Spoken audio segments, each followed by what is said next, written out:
The slap changed everything. You do not tell me no! Daniela stood frozen, stunned and deeply hurt, unable to understand why she had been slapped for simply doing her job. Did anyone see that? Her badge became a weapon. People in your position should know better. She had only followed protocol. This corridor is restricted. Please return to reception. Helen knew the truth. She was helping me. Vivian's lie found protection. Get her out of my hospital. I never want to see her here again. I'll handle it. No one asked why. You took my badge, but you never asked if I was hurt. Silence followed her out. I am sorry. Then she called Samuel. Samuel, they took my badge. They threw me out. But it had begun earlier. Earlier that day, a chain reaction collision on the interstate had brought more than 20 injured people through the hospital doors in less than an hour. The trauma bays filled first, then the recovery rooms, then every space that could safely hold a patient with monitoring equipment. Nurses were called from outpatient services, surgical recovery, and specialty clinics. Doctors who had expected routine consultations found themselves treating internal bleeding, fractured ribs, head injuries, and terrified children separated from their parents. The hospital was not merely busy, it was stretched to its edge. In the middle of that crisis, Vivian Hollis arrived for a procedure that was never meant to be urgent. Vivian was 61 years old, immaculately dressed, sharply composed, and accustomed to entering rooms as though they had been built for her. Her family name appeared on plaques throughout the city. The Hollis Foundation had funded scholarship programs, museum exhibits, political campaigns, and hospital projects. 3 years earlier, the foundation had pledged several $1 million to St. Alden for a pediatric expansion that had not yet been completed. To most people in the hospital, Vivian was not just a donor. She was a force. The staff knew that her complaints reached the executive offices faster than emergency calls reached certain departments. They knew she had private contact numbers for members of the board. They knew that when Vivian Hollis was unhappy, someone usually found a way to make the problem disappear. That afternoon, the problem was supposed to be Daniela. Vivian had been scheduled for a minor cosmetic dermatology procedure in the outpatient wing. It was not dangerous. It was not time-sensitive. It could have been performed another day without any risk to her health. But the procedure required a small recovery area, nursing support, and a team that had suddenly been reassigned to patients coming out of emergency surgery. Daniela had been asked to help coordinate the delays. She approached Vivian with the same professionalism she gave every patient. She explained that the hospital was responding to a mass casualty event and that several staff members needed for Vivian's appointment had been pulled into critical care. She assured her that the procedure would be rescheduled quickly and that the medical team would contact her personally once the crisis had stabilized. It should have been a simple explanation. Instead, Vivian stared at Daniela as though she had been personally insulted. At first, Vivian spoke in the controlled, polished tone of someone who wanted to make sure everyone nearby understood that she believed herself to be above the inconvenience. She questioned why a hospital that had accepted millions from her family could not find one nurse and one room for a procedure that had been scheduled weeks earlier. Daniela explained again that patients with life-threatening injuries were being prioritized. That was when Vivian's expression changed. Her words became colder. Her patience became theatrical. She made comments about Daniela's manner, her accent, and the idea that someone in Daniela's position had the authority to tell her no. She did not need to shout at first. Her contempt was sharper when delivered quietly. Daniela had dealt with angry families before. She had been blamed for wait times she could not control, for outcomes she could not change, and for rules she did not create. She understood that fear often made people cruel, but Vivian was not afraid. Vivian was offended. There was a difference. Daniela stayed calm. She did not argue. She did not raise her voice.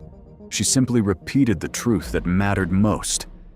The hospital had limited resources at that moment, and those resources had to go to the patients whose lives depended on them.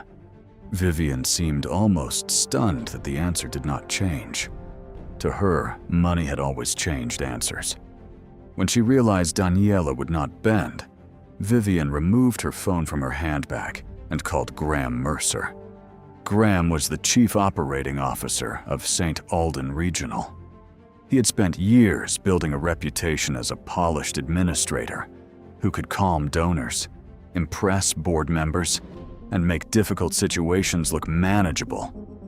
He was known for speaking about integrity in public meetings and efficiency in private ones. But inside the hospital, people had learned that his definition of efficiency often depended on who was upset and how much influence that person had. He answered Vivian's call almost immediately.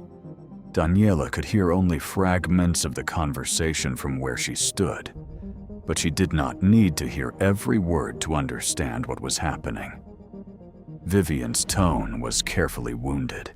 She described herself as being mistreated. She framed Daniela's refusal to ignore triage rules as disrespect.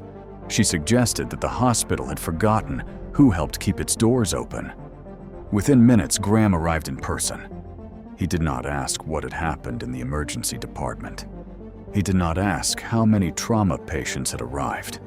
He did not ask why Daniela had made the decision she did. He looked first at Vivian, then at Daniela, and it became clear that he had already chosen whose version of the story mattered. Graham took Daniela aside and told her that she would be moved temporarily to the third floor. The explanation sounded harmless on the surface. He said the situation had become tense and that it would be better for everyone if Daniela worked somewhere else for the remainder of the shift. But Daniela understood exactly what it was. It was punishment disguised as conflict management. She had followed the hospital's policies. She had protected emergency patients. She had spoken respectfully. Yet Graham was moving her because Vivian Hollis had complained. Daniela considered protesting. She considered asking him to put the order in writing. But a call came through about an elderly patient upstairs who needed assistance, and the emergency department remained overwhelmed.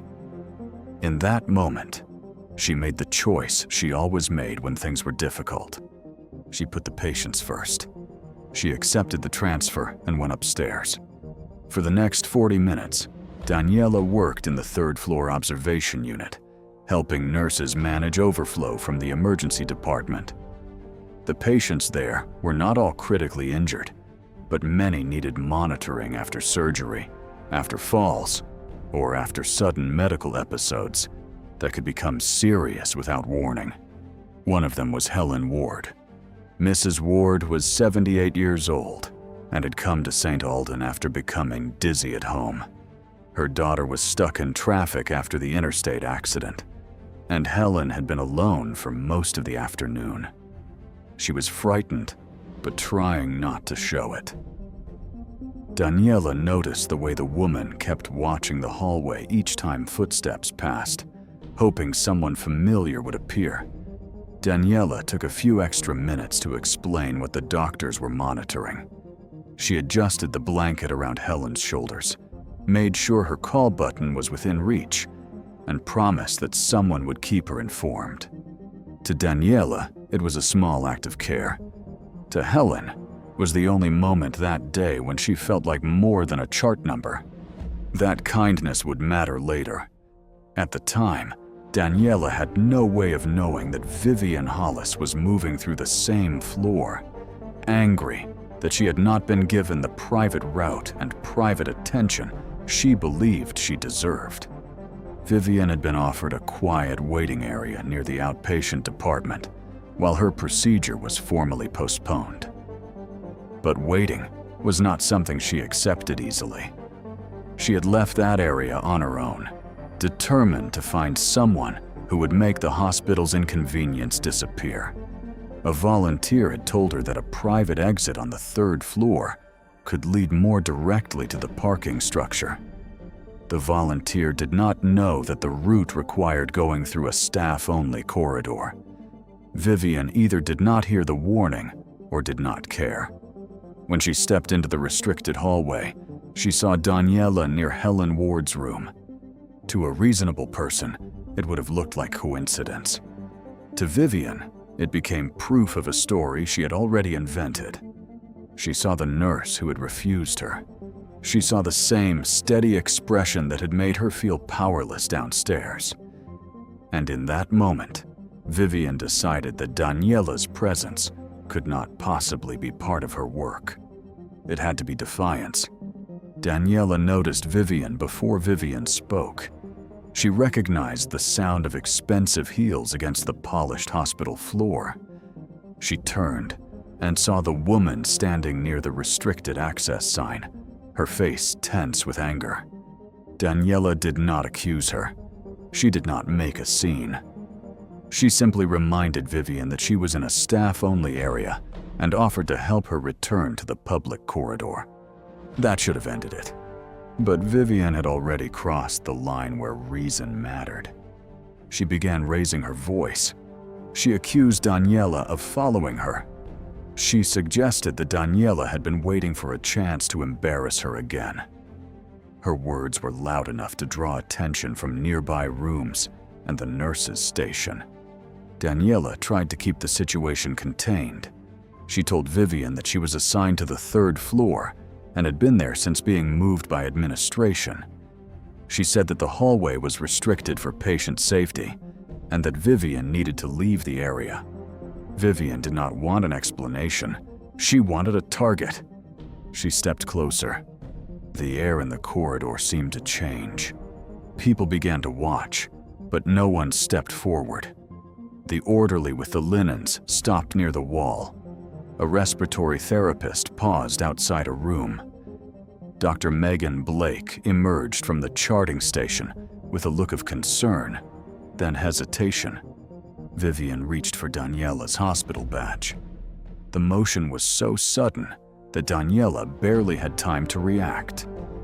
Vivian pulled the badge free from its clip, looked at Daniela's name, then held it as though it were proof that she had the right person. She accused Daniela of harassing a donor. She accused her of making threats. She accused her of disrespecting the hospital. None of it was true.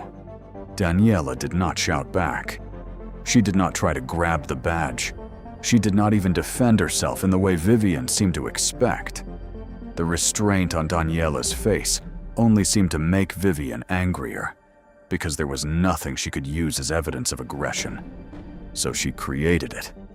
The slap came fast. It was hard enough to turn Daniela's head to the side. Helen Ward saw it from the doorway of her room. Dr. Megan Blake saw it from only a few feet away. The orderly saw it. The respiratory therapist saw it. The nurses near the station saw it. Several people saw the exact moment Vivian became the aggressor. And yet, in the first seconds afterward, no one said a word. Daniela slowly turned back toward Vivian. One hand rose to her cheek, not dramatically, not with anger, but almost as though she needed to confirm what had just happened. Vivian stood there breathing heavily, looking less ashamed than triumphant. She knew what her money had bought her in the past.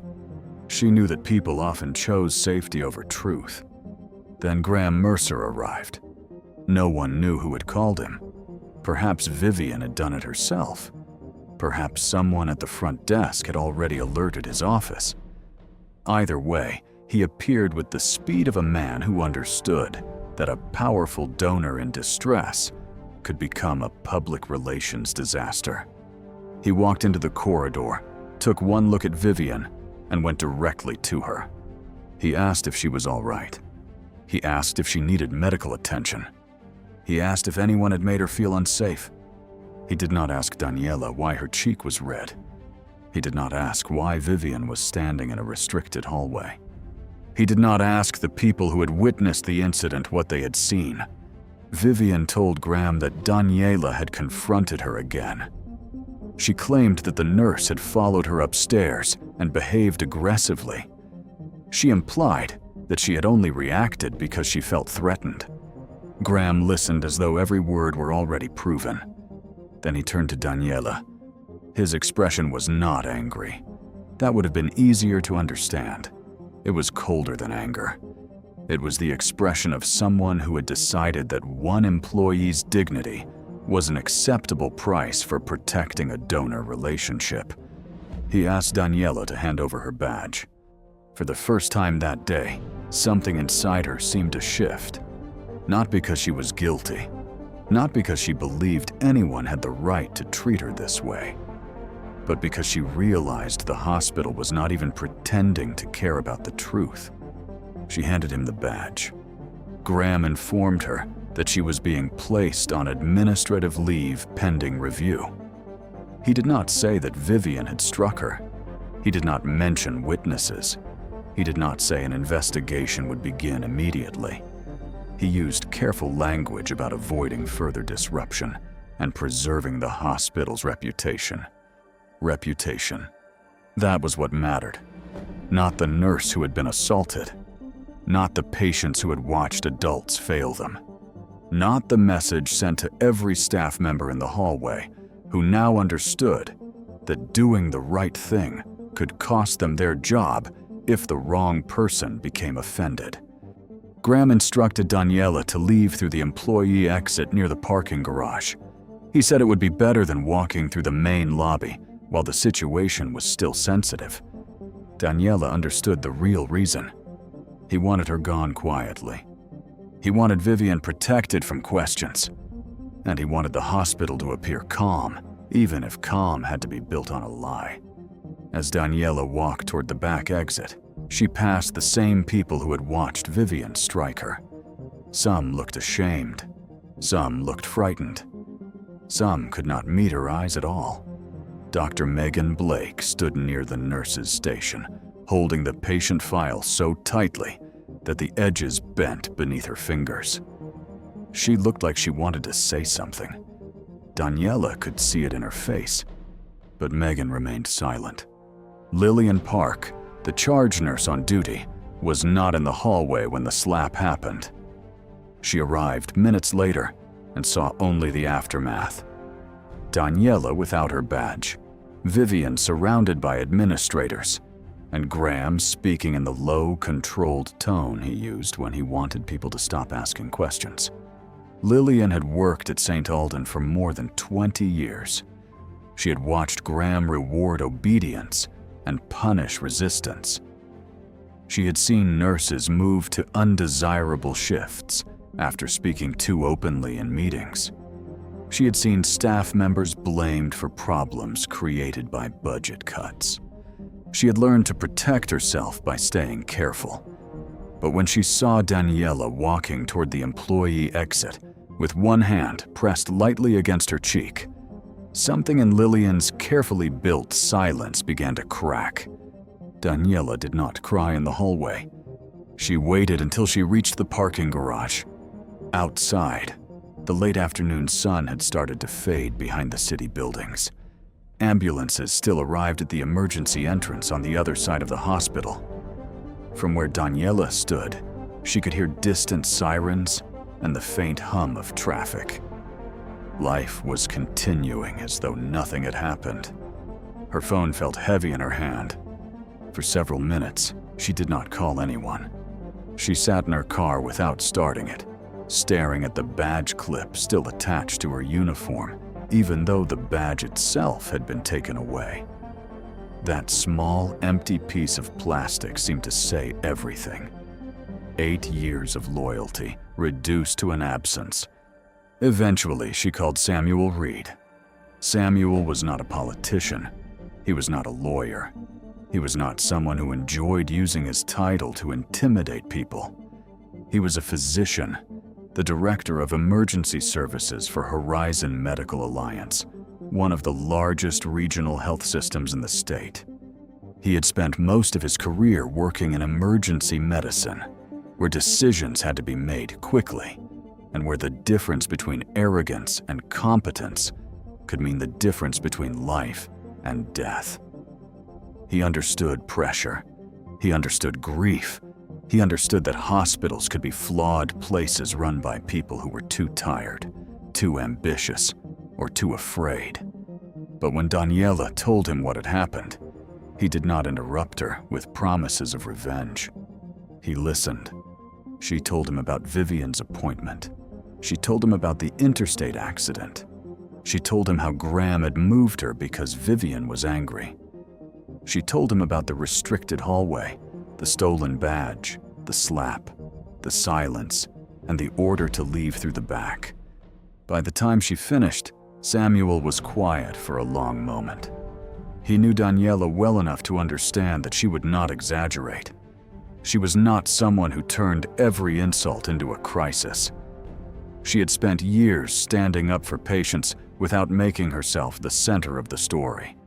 So when she said she had been treated like a criminal for following triage rules, he believed her.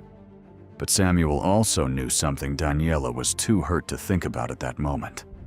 The next morning, he was scheduled to visit St. Alden Regional as part of Horizon's preliminary evaluation of a possible merger.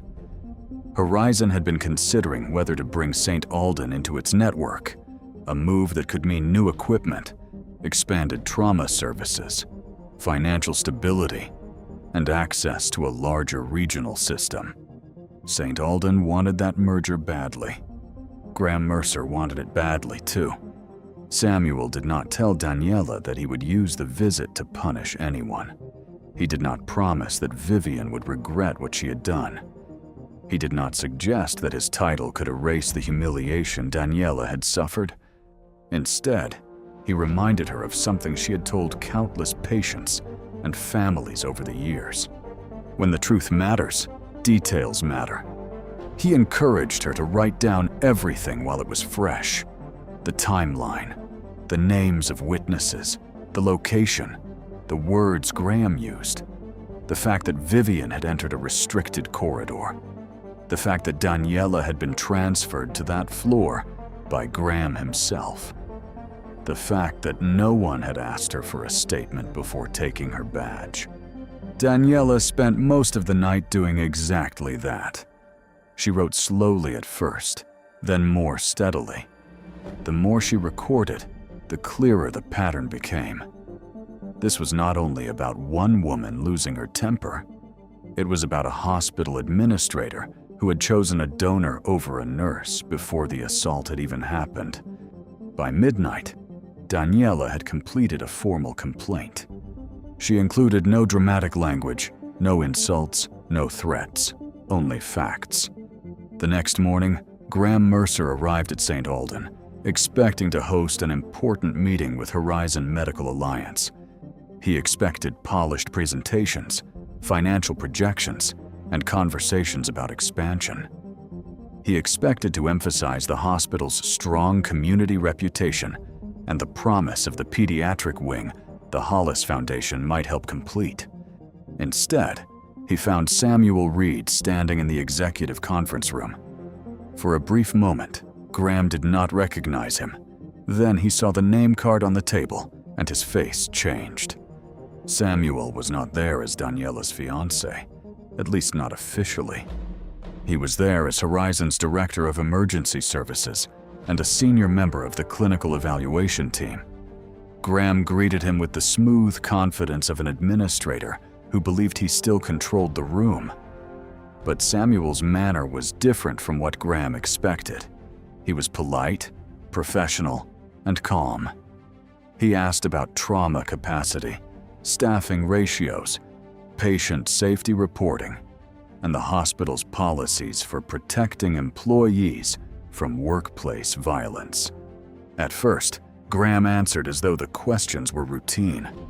Then Samuel asked how St. Alden handled incidents in which staff members reported being assaulted by patients, visitors, or donors. The room became still. Graham gave the standard answer. He spoke about zero tolerance. He mentioned reporting procedures, security protocols, and employee support services. Samuel listened without reacting. Then he asked whether those procedures had been followed the previous afternoon. Graham's confidence began to fade. He did not yet know the full extent of Daniela's complaint. He did not know how much Samuel knew. He did not know whether the matter had already reached Horizon's legal and ethics teams. But he understood one thing. The nurse he had sent out through the back exit was not going to disappear quietly. And somewhere inside the hospital, in a corridor filled with cameras no one had bothered to review, the truth was waiting. The truth did not arrive at St. Alden Regional Hospital all at once. It came in pieces. First, it came through Daniela's written complaint, which was so precise that even Graham Mercer could not dismiss it as an emotional reaction. Daniela had documented the time Vivian Hollis arrived, the reason her procedure had been postponed, the fact that emergency resources had been diverted to victims of the interstate collision, and the order Graham gave to move her to the third floor. She listed the names of everyone she remembered seeing in the hallway after the assault. She described how Vivian had entered a restricted corridor, taken her badge, accused her of following her, and struck her in front of witnesses. Most importantly, Daniela included the part Graham had hoped she would leave out. She described how he had treated Vivian as the victim before anyone had even asked what happened. She described how he had taken her badge without hearing her account.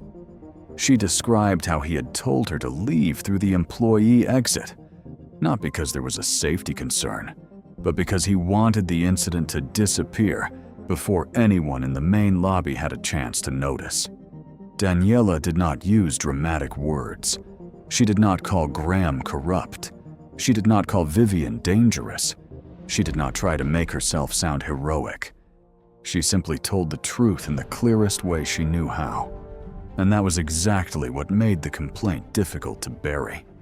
By mid-morning, the document had reached the hospital's Human Resources Department, the Internal Compliance Office, and the legal team responsible for reviewing workplace violence incidents.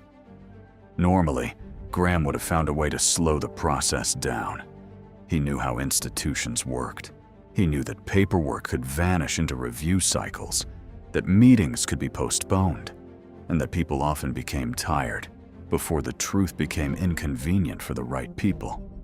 But this time, the complaint had arrived on the same morning that Horizon Medical Alliance was evaluating St. Alden for a potential merger. That timing changed everything. Samuel Reed had already disclosed his personal relationship with Daniela to Horizon's ethics office before stepping into the conference room. He made it clear that he would not be involved in deciding whether Daniela's complaint was valid, whether discipline was appropriate, or whether the hospital should face legal consequences. He understood that Daniela deserved a fair investigation, not a favor disguised as justice. But he also made something else clear. Any hospital seeking to join Horizon's network would be evaluated not only on finances, equipment, and patient volume, but also on culture. A hospital could have polished floors, impressive fundraising brochures, and a long list of wealthy supporters, but none of that mattered if employees were afraid to report violence. None of it mattered if administrators allowed money to determine who received care and who received protection. To Samuel, the question was no longer whether St. Alden had a public relations problem.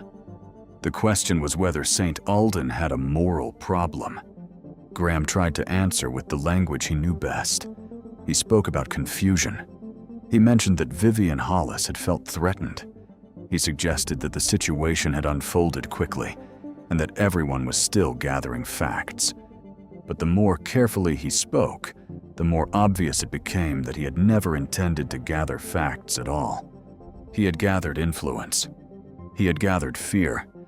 He had gathered the silence of people who believed that protecting themselves was safer than protecting the truth. Samuel did not argue with him. He did not need to. He simply asked that the meeting be paused while Horizon's clinical review team received an updated report on the hospital's employee safety policies, donor access procedures, and incident response records from the previous 12 months. That request sounded routine. For Graham, it was devastating, because St. Alden did have records, and records had a way of remembering what frightened people tried to forget. While the executive offices struggled to contain the growing problem, Lillian Park sat alone in a small staff lounge on the 3rd floor, staring at a cup of coffee that had gone cold an hour earlier. She had worked at St. Alden long enough to know how these situations usually ended. The person with the least power became the easiest person to blame. The employee who followed policy was called difficult. The patient, donor, or executive who caused the harm was treated carefully, gently, almost respectfully, as though their status had transformed bad behavior into a misunderstanding. Lillian had seen it happen before. Years earlier, a surgical technician had reported that a visiting physician was verbally abusive towards staff. The technician had been told that he was too sensitive. Another time, a nurse complained that a board member's family member had entered a restricted unit after visiting hours. The nurse was quietly moved to a less desirable schedule 2 weeks later. No one said the transfer was punishment, but everyone understood why it happened. Lillian had never forgotten those moments. She had also never forgiven herself for surviving them by staying quiet. When she saw Daniela leaving through the employee exit the afternoon before, something inside her had broken open. Daniela had not been reckless. She had not been rude. She had not gone looking for conflict. She had simply done what nurses were trained to do: protect the people whose needs were most urgent. And for that, she had been humiliated. Lillian opened her work laptop and began searching through staffing records. At first, she only intended to confirm Daniela's transfer to the 3rd floor. But as she reviewed the scheduling logs, she found something else. The transfer order had not been entered through the normal staffing system. Graham had called it in directly to the shift supervisor, bypassing the usual documentation process. There was no written concern about Daniela's performance, no formal complaint from Vivian, no safety note, no record that Daniela had done anything wrong. There was only the abrupt transfer. Then Lillian found an email from 3 months earlier. It had been sent by Graham to a small group of department managers. The message was brief, but its meaning was unmistakable. It instructed staff to make reasonable accommodations for Vivian Hollis and her family whenever possible, especially when they visited the hospital for non-emergency care. The email did not openly say that Vivian should be allowed to skip triage rules. It was more careful than that, but the wording left little room for interpretation. Graham had encouraged staff to treat the Hollis family as exceptional. In a hospital, exceptional treatment could become dangerous very quickly. Lillian read the message 3 times. Then she forwarded it to the compliance office. She added a statement of her own. For the first time in years, she did not soften the truth. She explained that Graham's approach had created a culture in which employees believed powerful donors could complain their way around medical policy. She described how staff members had learned to avoid conflict with Vivian even when her requests were unreasonable. She admitted that she had not spoken up sooner because she feared retaliation. Her hands shook as she pressed send, but after the message disappeared from her screen, Lillian felt something she had not felt in a long time. She felt lighter, not because the fear was gone, because she had finally stopped allowing fear to decide who she was. Across the hospital, Dr. Megan Blake was facing a different kind of battle. Megan had become a doctor because she believed medicine was an act of courage. She had imagined courage as the ability to work through exhaustion, make difficult diagnoses, deliver bad news, and stand steady when families were falling apart. She had not imagined that courage could also mean speaking when everyone around her was silent. The moment Vivian slapped Daniela had replayed in Megan's mind all night. Each time she remembered it, she saw something new. She saw the way Daniela had not moved toward Vivian. She saw the way Vivian grabbed the badge first. She saw the way Graham arrived and immediately turned his attention toward the woman with money instead of the nurse with a red mark across her face. Megan knew exactly what had happened, and she had said nothing. At first, she told herself that it was not her place. Then she told herself that security cameras would reveal the truth anyway. Then she told herself that she had patients to care for and could not risk creating more chaos. But beneath every excuse was the same ugly fact. She had been afraid. Megan had heard stories about Graham. Everyone had. She knew he had influence over staffing, promotions, and performance reviews. She knew he could make a person's work life miserable without ever saying anything that could be proven. But by the next morning, another thought had become impossible to ignore. Daniela had been afraid too, and Daniela had still done the right thing. Megan went to the compliance office and asked to provide a statement. At first, the investigator looked surprised. The official report from the previous day contained no mention of an assault. It only referred to a disagreement involving a donor and a staff member. But Megan spoke carefully and directly. She said she had witnessed Vivian strike Daniela. She said Daniela had not threatened Vivian or moved toward her.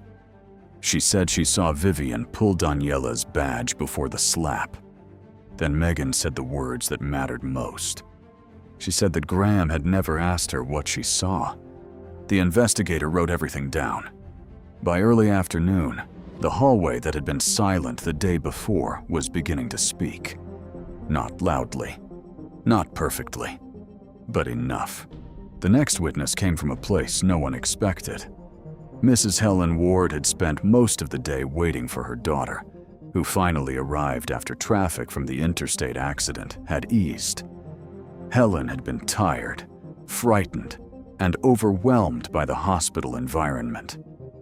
But when she heard from a nurse that Daniela had been sent home after an incident, she immediately asked to speak with someone in charge. Helen did not know anything about Vivian Hollis. She did not know about the Hollis Foundation, the merger, or the executives meeting upstairs. She did not know Samuel Reed's title. She only knew what she had seen from her room. She told the investigator that Daniela had been kind to her when she felt alone. She described how the nurse had explained her condition, adjusted her blanket, and made sure she understood what was happening. Then she described the woman who entered the hallway angry and loud. Helen said Vivian had accused Daniela before Daniela had even spoken.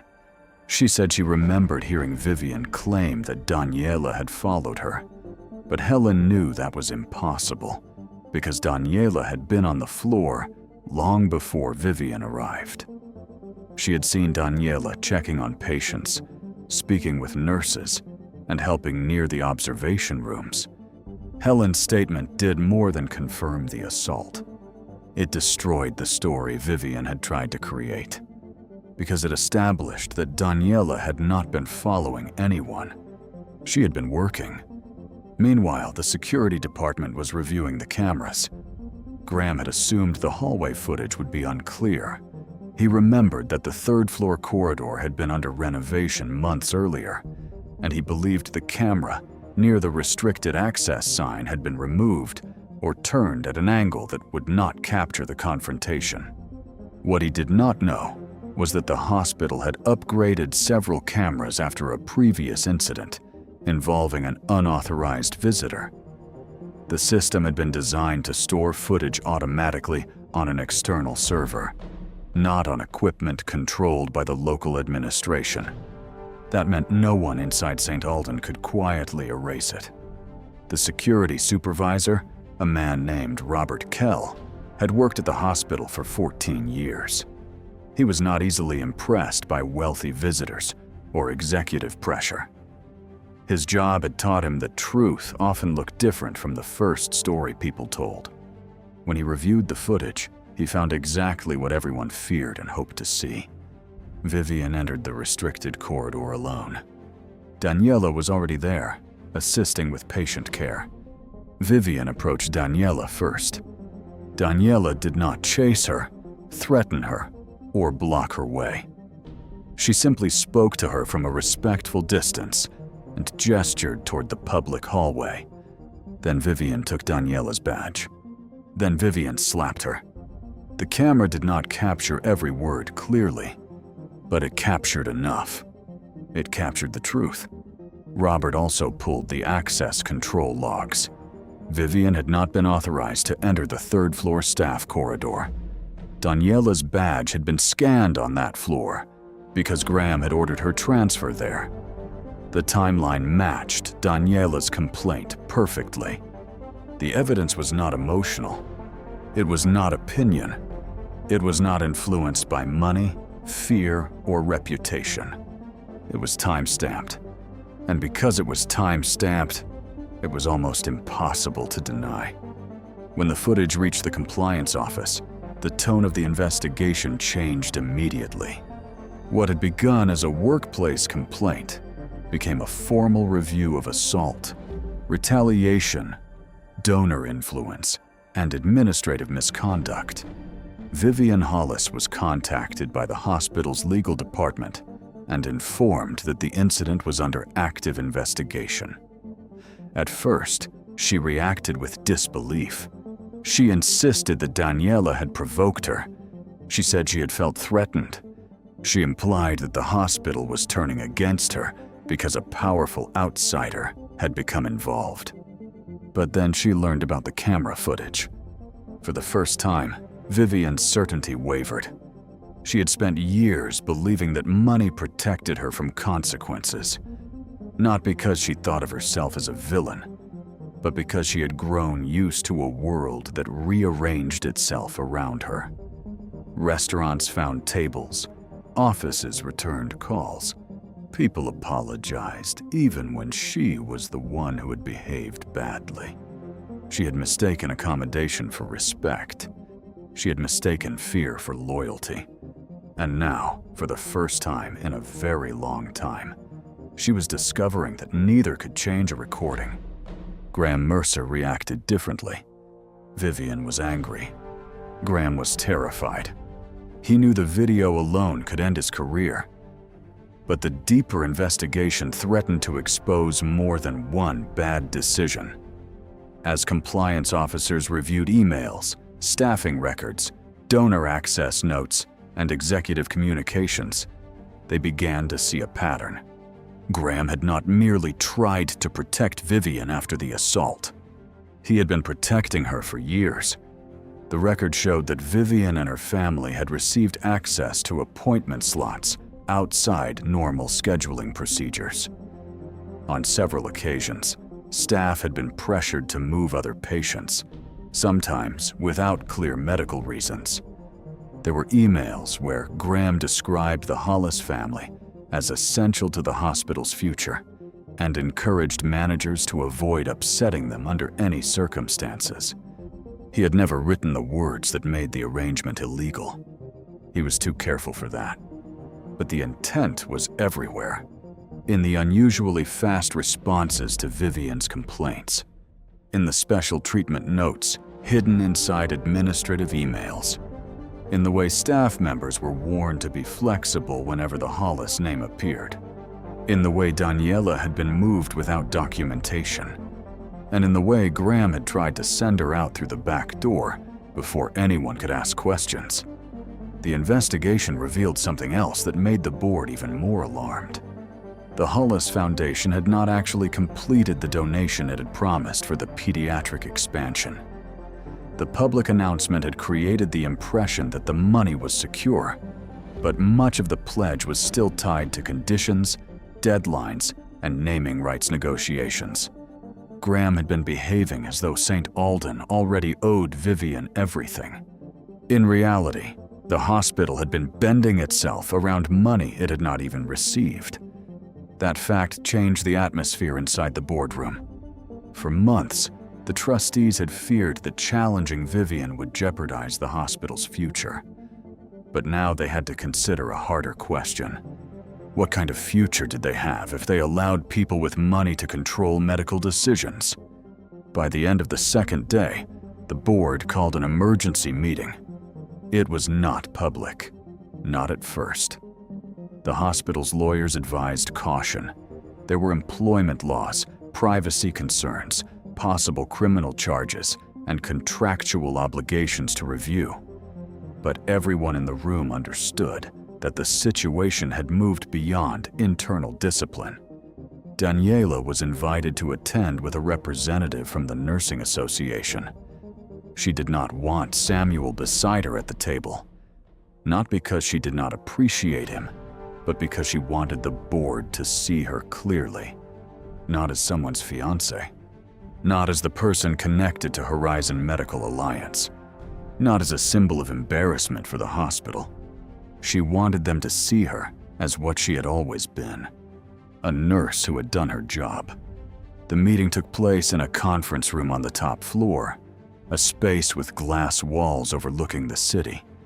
It was the kind of room where people discussed budgets, expansion plans, and public image. On the walls hung framed photographs of groundbreaking ceremonies and smiling donors holding oversized checks. Daniela noticed those photographs when she entered.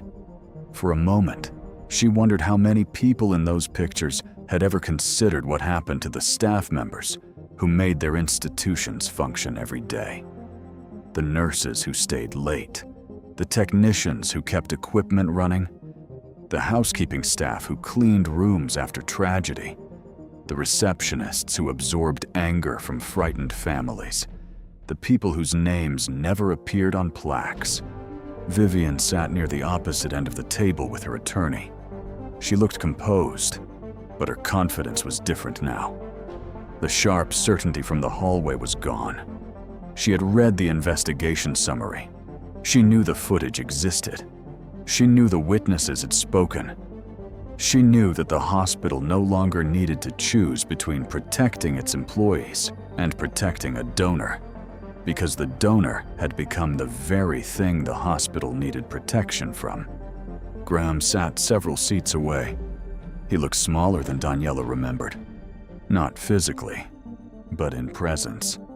The man who had once controlled the hallway with a few cold instructions now kept his hands folded in front of him, as though he could make himself less visible by becoming still. The board chair began by summarizing the findings. She spoke in careful, formal language. She described the documented assault. She described the improper suspension of Daniela without investigation. She described the failure to follow workplace violence procedures. She described the evidence that donor influence had affected staffing and patient access decisions. Then she spoke about institutional responsibility. That was the moment the room changed. Because until then, the case could have been treated as a conflict between Vivian and Daniela. But the board chair made it clear that it was not. The failure belonged to the system. Vivian had committed the assault. Graham had enabled the cover-up. But the hospital had created the conditions in which both believed they could act without consequences. The chair then invited Daniela to speak. Daniela stood slowly. She had prepared notes, But when she looked around the room, she realized she did not want to read them. She did not want her words to sound rehearsed. She wanted the people who had spent 2 days discussing liability and reputation to understand what the event had felt like from the inside. She explained that she had worked at St. Alden for 8 years because she believed in the hospital's mission. She had cared for patients who could not pay, patients who had no family, patients who arrived angry because fear had made them feel helpless. She had never expected every day to be easy. She understood that hospitals were stressful places, but she said there was a difference between stress and injustice. She said the slap hurt, but it was not the part she would remember most. What she would remember was looking around afterward and seeing people who knew the truth choose silence because they believed the truth would not protect them. She said that no employee should have to wonder whether their safety depends on the social status of the person hurting them. She said that no patient should have to wait longer because someone wealthy believes their comfort matters more than another person's survival. And she said that no hospital should call itself a place of healing while allowing fear to become part of its culture. Daniela did not ask for revenge. She asked for change. She asked for a policy that protected employees from violence, regardless of who caused it. She asked for a clear process that prevented donors, executives, or board members from interfering with clinical triage. She asked for a confidential reporting system so witnesses could speak without fearing retaliation. And she asked for training that would teach staff what to do when they saw harm happening in front of them. When she finished, no one applauded. It was not that kind of room. But the silence this time was different. It was not fear. It was shame. Vivian's attorney spoke next. He attempted to frame the assault as an isolated lapse in judgment. He emphasized Vivian's years of charitable work, her contributions to the city, and the stress of the moment. He suggested that she had become overwhelmed after being told her procedure was delayed. But the argument sounded weak against the evidence. Stress did not explain entering a restricted corridor. Stress did not explain taking Daniela's badge. Stress did not explain inventing a false story. And stress certainly did not explain why Vivian expected the hospital to punish the woman she had struck. When Vivian finally spoke, she did not offer a full apology. Not yet. She said she regretted that the situation had escalated. She said she never intended for Daniela to be harmed. She said she had felt ignored and disrespected. But even in that moment, she still spoke as though the greatest injury had happened to her. Daniela watched quietly. She understood something Vivian did not. An apology that begins with self-pity is not an apology. It is another attempt to avoid accountability. The board adjourned for private deliberation. The decision took several hours. During that time, Samuel remained outside the process. Horizon's legal team had advised him not to participate in any decision involving Daniela directly, and he respected that boundary. But he sat with her in a quiet waiting area near the executive offices, not speaking much, not trying to solve anything, simply making sure she did not have to face the day alone. At one point, Daniela asked him whether he thought the board would actually do the right thing. Samuel did not answer with certainty. He had worked in healthcare long enough to know that institutions often changed slowly, even when the truth was obvious. He knew that board members worried about lawsuits, public image, donor relationships, and financial stability. He knew that people sometimes chose the least painful option instead of the right one. But he told her something else. Whatever the board decided, the truth had already changed the hospital. The hallway was no longer silent. The witnesses had spoken. The footage existed. The emails existed. And once people had seen how fear had shaped their choices, they could not pretend they had not seen it. Late that afternoon, the board called everyone back into the conference room. The chair read the decisions one by one. Vivian Hollis was immediately banned from all non-emergency access to St. Alden Regional Hospital. She would no longer be permitted to visit the hospital as a donor, guest, or member of any advisory group. Her foundation's naming rights agreement for the pediatric expansion was terminated. The board also voted to return all unused funds tied to the naming arrangement rather than allow the hospital's future to remain connected to her influence. For Vivian, it was a blow unlike anything she had experienced. Her name had always opened doors. Now it was being removed from one. The board also confirmed that the hospital would cooperate fully with law enforcement regarding the assault. The security footage and witness statements were turned over to the district attorney's office. Vivian's wealth could hire attorneys. It could delay some things. It could soften some public embarrassment. But it could not make the video disappear. Graham Mercer was suspended immediately pending termination proceedings. The board cited his failure to protect an employee, his improper handling of the incident, his retaliation against Daniela, and his repeated use of donor influence to interfere with hospital operations. A separate audit would review every case in which special treatment had been given to high-profile donors or board-connected individuals. For Graham, the punishment was more painful than losing a title. He had built his career around being indispensable. He had convinced himself that he was protecting the hospital by keeping powerful people happy.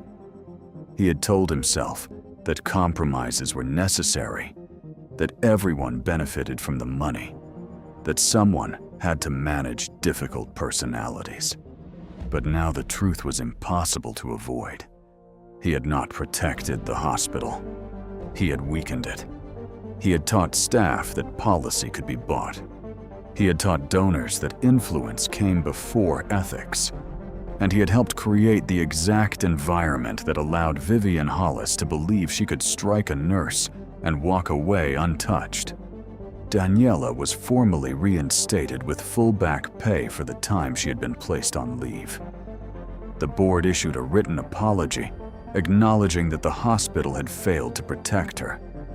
It also committed to establishing a new Employee Safety and Witness Protection Council, led jointly by frontline staff and independent compliance officers. Daniela was asked to help design the program. At first, she hesitated. She did not want a title given to her as a gesture. She did not want to become a symbol used in a press release and forgotten once the headlines faded. She wanted assurance that the council would have real authority, real reporting channels, and real protection for employees who spoke up. The board agreed. Lillian Park would serve beside her. Dr. Megan Blake volunteered to help create mandatory training for physicians and staff on bystander intervention, workplace violence, and ethical escalation. The program would teach people how to document incidents, how to intervene safely, and how to report retaliation without losing their jobs. For Megan, it was not enough to say she was sorry. She wanted to make sure the next person in her position would know what courage looked like before it was too late. Helen Ward received a letter from the board thanking her for her statement.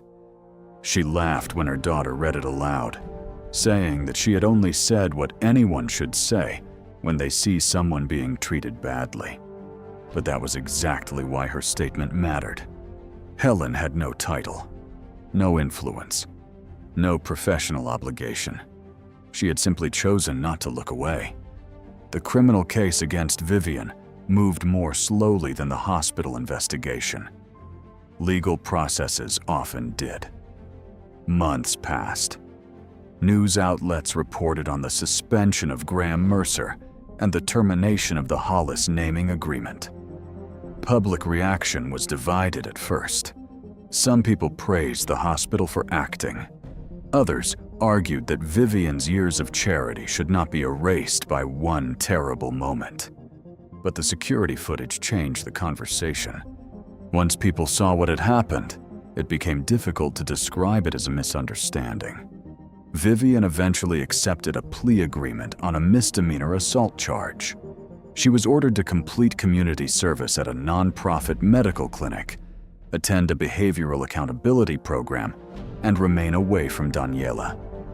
The court also required her to make a financial contribution to an independent employee safety fund, though Daniela made it clear that she did not want the money treated as forgiveness. No amount could undo what happened, but it could help protect someone else. Vivian's community service was not glamorous. The nonprofit clinic served people who had no insurance, people who worked multiple jobs, people who delayed care because they could not afford it, and people who had spent years being treated as invisible by systems that were supposed to help them.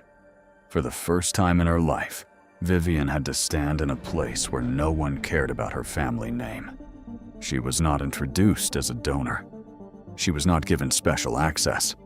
She was asked to organize supplies, prepare waiting areas, help with basic administrative tasks, and listen when patients needed directions.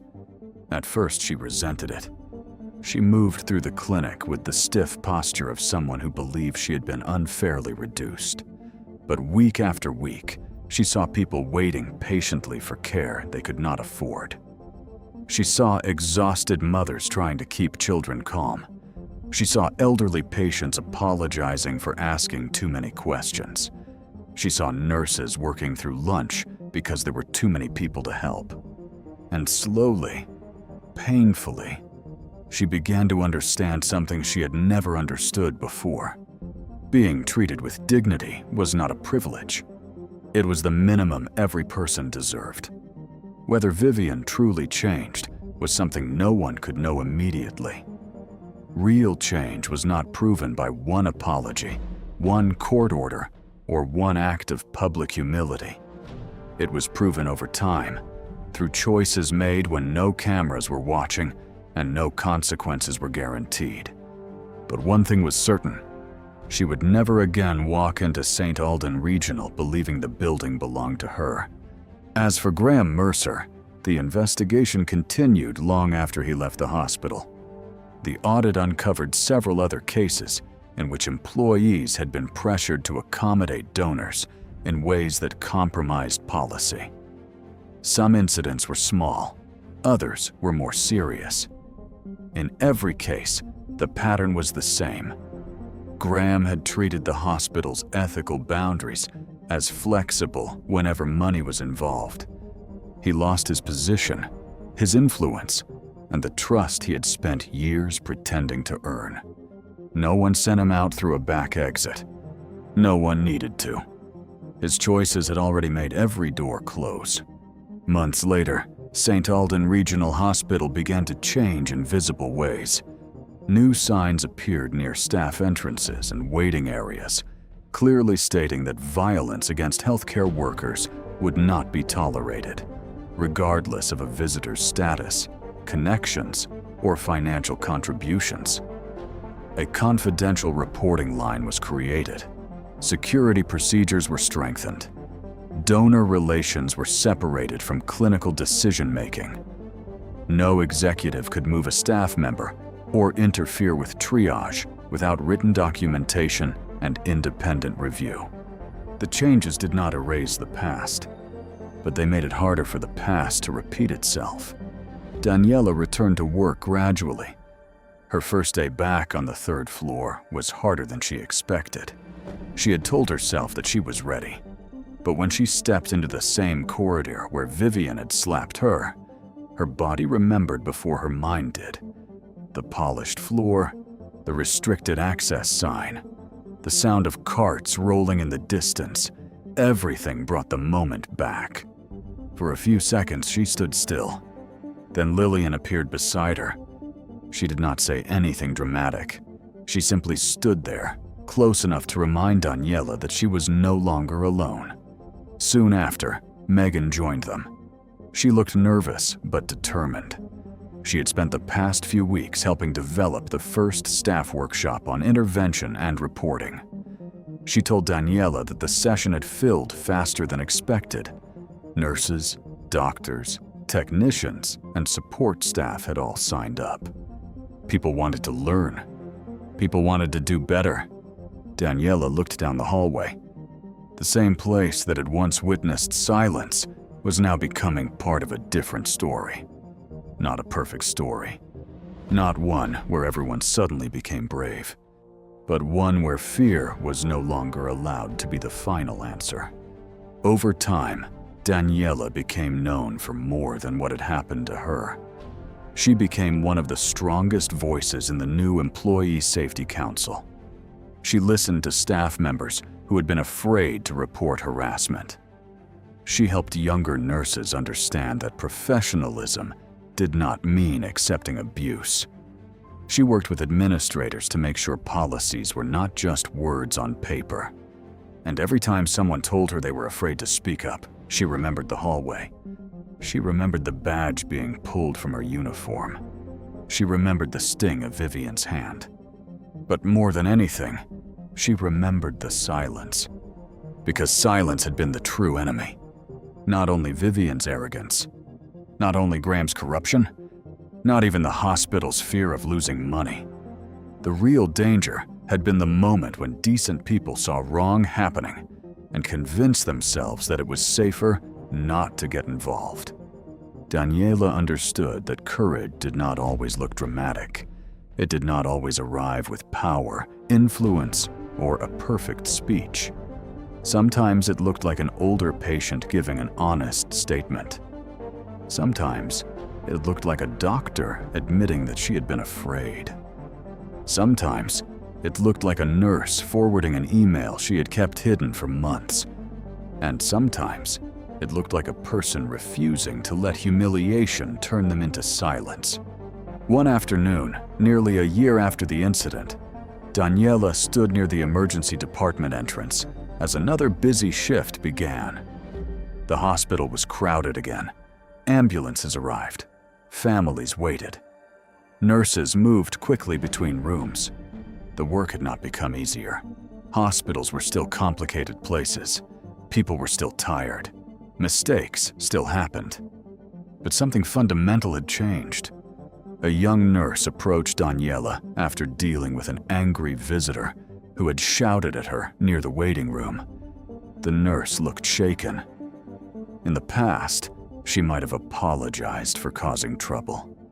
She might have tried to handle it alone. Instead, she reported it. Security responded. A supervisor documented the incident. Other staff members stood beside her. It was a small moment. Most people would never hear about it. But Daniela watched the young nurse walk away, knowing she had been protected. And she felt something settle inside her. That was what justice looked like after the headlines faded.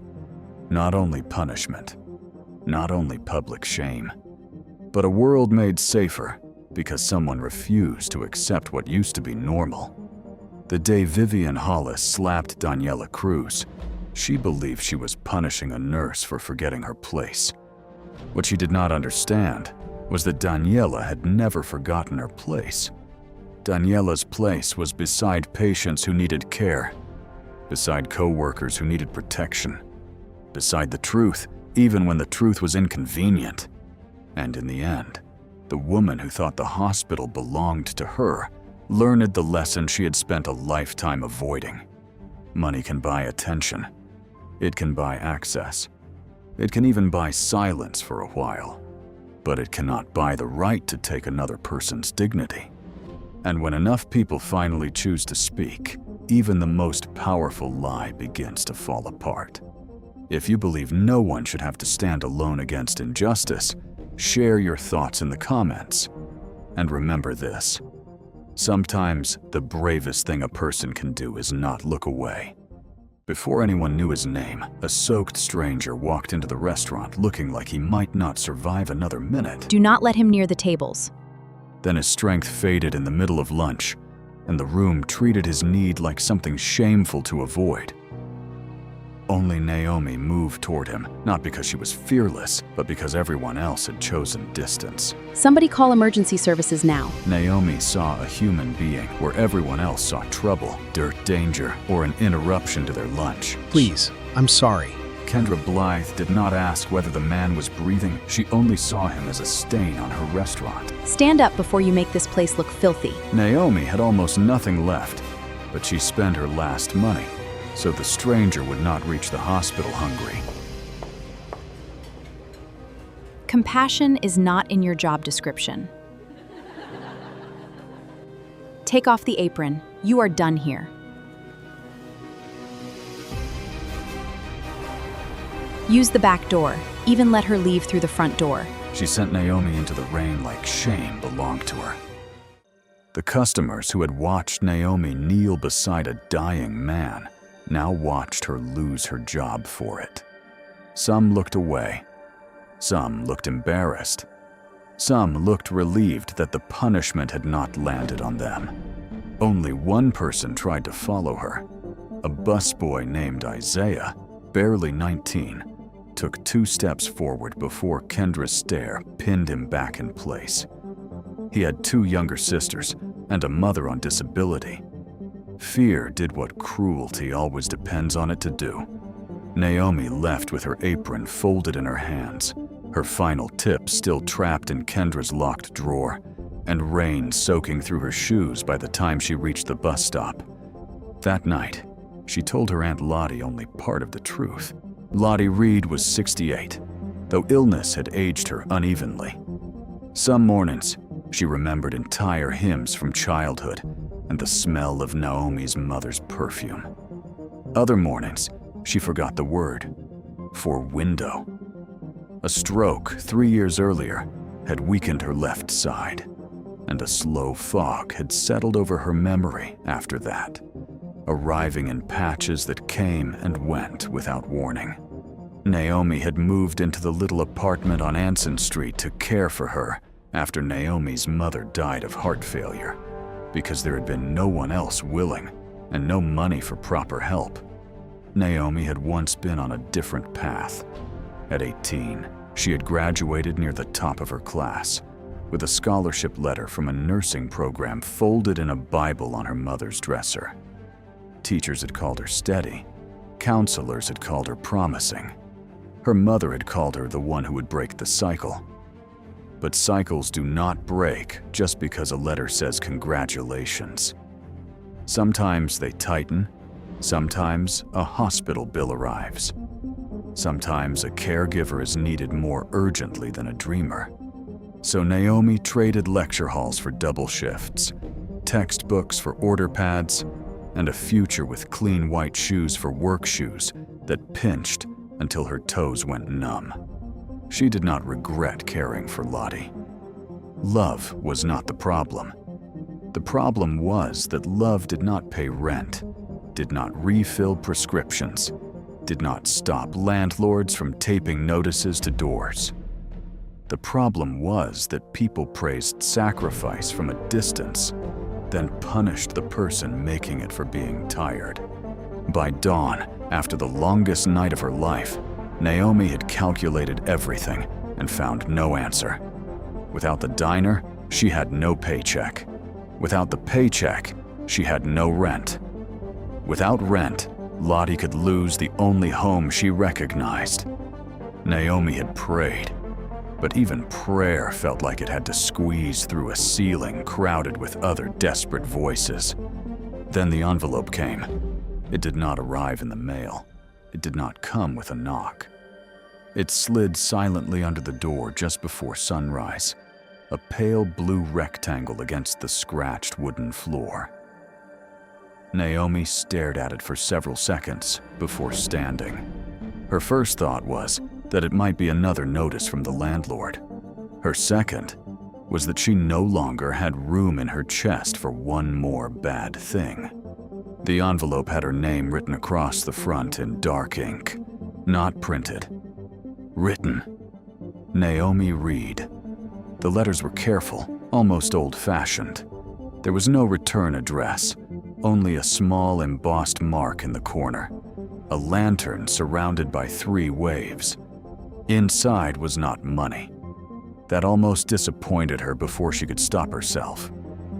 Inside was a single card, thick and expensive, with an address on East Bay Street and a request for her presence that morning at 9. Beneath the address was a line that made Naomi sit down before her knees could make the decision for her. It said that her act at the Mariners' table had not gone unseen. That was all. No explanation. No signature she recognized. Just that sentence, sitting in her lap like a match struck in a dark room. Naomi almost threw it away. People in trouble learn caution. Miracles, when they appear too suddenly, often come with hidden hooks. But the address belonged to the old Peabody House, a restored building near the harbor that Naomi knew only from passing it on the bus. It had once been a shipping office. Now, according to the brass plaque she had seen from the sidewalk, it belonged to something called the Lantern Harbor Foundation. She searched the name on her cracked phone. The screen loaded slowly, then showed a website full of polished photographs, food programs, mobile clinics, emergency shelters, legal aid, hurricane relief. The foundation had been started decades earlier by a shipping family that had turned old warehouse money into charity. Its current chair was a woman named Celeste Vane, known in Charleston for giving away money with one hand and guarding her privacy with the other. Naomi did not understand what any of it had to do with her. Still, at 8:30, after making sure Lottie had breakfast and leaving the neighbor with a number to call in case of trouble, Naomi put on her cleanest blouse, brushed lint from her coat, and took the bus toward East Bay Street. She carried the blue envelope in her bag like evidence in a trial no one had explained. The Peabody House looked even larger up close. Its windows were tall and arched, its brick washed clean by rain, its front steps flanked by planters full of white flowers that looked too expensive to touch. Naomi paused at the bottom step, suddenly aware of her shoes, her tired eyes, and the faint smell of diner grease still caught in her hair, no matter how carefully she had washed it. A security guard opened the door before she reached it. He did not ask whether she belonged. He said her name with respect and guided her inside. That unsettled her, more than suspicion would have. The lobby was warm and quiet. Not rich in the loud way of chandeliers and marble meant to impress, but in the deep, quiet way of places built by people who expect the world to move aside. Oil paintings lined the walls. A long table held brochures about flood relief and food access. Near the back, through a set of open doors, Naomi saw a conference room where 3 people stood waiting. One was Celeste Vane. She was in her 70s, silver-haired, straight-backed, and smaller than Naomi expected. Her face held the calm of someone who had survived more than her portrait suggested. Beside her stood a lawyer with a leather folder, and near the window, wrapped in a clean sweater, thinner but alive, was the man from the diner. Naomi stopped breathing for a moment. The man looked different without rainwater dripping from his coat. His beard had been trimmed. His skin still carried the grayness of recovery, but his eyes were clear. He was not polished. He was not suddenly transformed into someone untouched by pain, but he was alive. And when he saw Naomi, the shame in his expression changed into something more fragile and more difficult to bear: gratitude. Celeste Vane did not begin with grand speeches. She explained gently that the man Naomi had helped was named Adrian Vane, her only son. He had not been missing in the way newspapers like to describe missing heirs. His story was messier, more human, and far less convenient for gossip. Years earlier, after the death of his wife and little daughter in a highway accident, Adrian had withdrawn from the world he once helped serve. Grief had taken the shape of silence, then isolation, then a long wandering that no family money could easily fix. He had refused interviews, refused board meetings, refused even the name that tied him to wealth. For months, he had been living between shelters, ferry terminals, and hospital waiting rooms, convinced that the comfort of his family was something he no longer deserved. The Foundation had searched for him quietly. Too much publicity could have turned his suffering into entertainment. Too much pressure could have driven him farther away. On the day Naomi found him, Adrian had been trying to reach the Foundation office on foot after losing his medication and his wallet during a storm. He had made it only as far as the Mariner's table. Every person in that restaurant had seen a problem. Naomi had seen a person. Celeste made sure Naomi understood that this difference had likely saved Adrian's life. The emergency physician had said another hour in the cold rain, with his blood sugar collapsing and his body weakened, might have ended very differently. The meal Naomi paid for had arrived with the paramedics' paperwork and had become the detail that made everyone at the hospital talk, not because of its cost, but because of what it cost Naomi. Naomi felt heat rise behind her eyes. She tried to say that anyone would have done the same, but even as the thought formed, she knew it was not true. Everyone had been there. Everyone had seen him. Most had chosen distance. Celeste then did something Naomi did not expect. She did not offer a reward in the crude way people sometimes pay for conscience, as if kindness were a lost wallet returned for a fee. Instead, she asked Naomi about her life, not with pity, not with the polished curiosity of donors touring poverty for an afternoon. She asked as if Naomi's answers mattered. Naomi did not tell everything at first. Pride has its own survival instinct. But Celeste had spent decades listening to people who were tired of needing help, and she knew how to wait. Slowly, Naomi told her about Lottie, the unpaid rent, the nursing scholarship that had expired, the diner job, and the way Kendra had dismissed her in front of a room full of witnesses. She left out the most humiliating details until Adrian, from beside the window, lowered his head as though each one had landed on him personally. By the end of the meeting, Naomi's life had changed in ways she could not immediately absorb. The Lantern Harbor Foundation offered her a position coordinating a new community meals program called Harbor Hands, which would partner with local restaurants to create emergency meal vouchers for people in crisis. The salary was more than double what she had made at the diner. The benefits included home care support that could help with Lottie's medical needs. The Foundation's housing attorney would contact Naomi's landlord that afternoon to stop the eviction and settle the arrears from a hardship fund, not as charity tossed from above, but as stabilization for a caregiver who had been carrying too much alone. Naomi listened with her hands clasped so tightly her knuckles ached.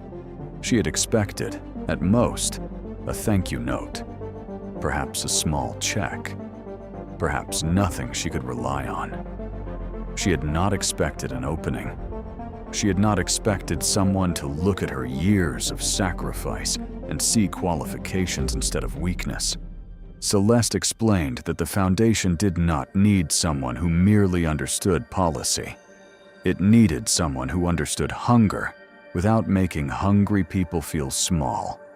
It needed someone who knew the difference between feeding a person and humiliating them. It needed someone who had proven, under pressure, that human dignity mattered even when it was inconvenient. Naomi accepted. But stories like Naomi's do not end the moment good news arrives. In real life, blessings often disturb the people who benefited from your struggle. and Kendra Blythe had built too much of her little kingdom on Naomi, staying silent, poor, and disposable to accept Naomi's rise quietly. At first, Kendra only heard rumors. A delivery driver mentioned that the waitress she had fired had been seen entering the Peabody house. A former customer called the restaurant, asking whether it was true that the woman who helped the collapsed man now worked for the Lantern Harbor Foundation. Isaiah, trying and failing to hide his smile, told another server that Naomi's rent had been handled and her aunt would get medical support. By closing time, Kendra was no longer angry. She was afraid. Fear is different in people who are used to having power. It does not make them humble. It makes them dangerous. Kendra knew things the staff did not. She knew that for nearly 2 years, she had been skimming from the cash drawer in small amounts that looked like counting errors. She knew she had been marking donated community meals as served, then pocketing the reimbursement money when the owner was away. She knew she had refused hungry people at the door while reporting that the restaurant had participated in local relief efforts.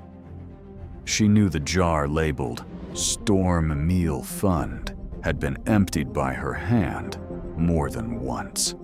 Its coins and bills treated as a private bonus for the trouble of pretending to care. She also knew Naomi had noticed irregularities. Naomi had never accused her. Naomi had been too busy surviving. But she had asked questions. She had once wondered why a church group's prepaid meal vouchers were missing from the drawer. She had once found a voided receipt under the printer with Kendra's manager code on it. She had once given a free bowl of gumbo to a veteran after Kendra claimed the voucher program had ended, only for Naomi to discover the next week that the program was still active. At the time, Kendra had dismissed the questions as confusion. Now she saw them as threats. By the next morning, Kendra had created a new story. According to her, Naomi had not been fired for helping a stranger. Naomi had been fired after an internal review suggested she had stolen money from the register and used a medical emergency to distract from it. Kendra did not make the accusation loudly at first. She was too strategic. She let it leak in pieces, through staff whispers, through a carefully worded email to the restaurant owner, through a complaint sent to the Lantern Harbor Foundation's general inbox. The complaint claimed that Naomi Reed was dishonest, unstable, and unfit to handle charitable funds. To make the lie look official, Kendra pressured Isaiah to sign a witness note, stating that he had seen Naomi near the drawer before cash went missing. Isaiah refused at first. He said he had seen nothing like that. But Kendra knew his schedule, his family situation, and his fear of losing the only job close enough to home. She cut his hours in half for 1 week, then returned them with a warning hidden behind a smile. By the second week, Isaiah signed a statement he hated himself for signing. Kendra also convinced a prep cook named Marisol to say Naomi had been upset about money. That part was technically true, which made the lie harder to fight. Naomi had been upset about money because poverty had been pressing its knee against her chest for years. Kendra twisted that human truth into motive. When the foundation received the complaint, they did what responsible organizations must do. They placed Naomi on temporary administrative leave while the matter was reviewed. Celeste herself called Naomi and made it clear that leave was not judgment, but process. Still, the word leave felt like a door closing. Naomi had held her new job for only 11 days.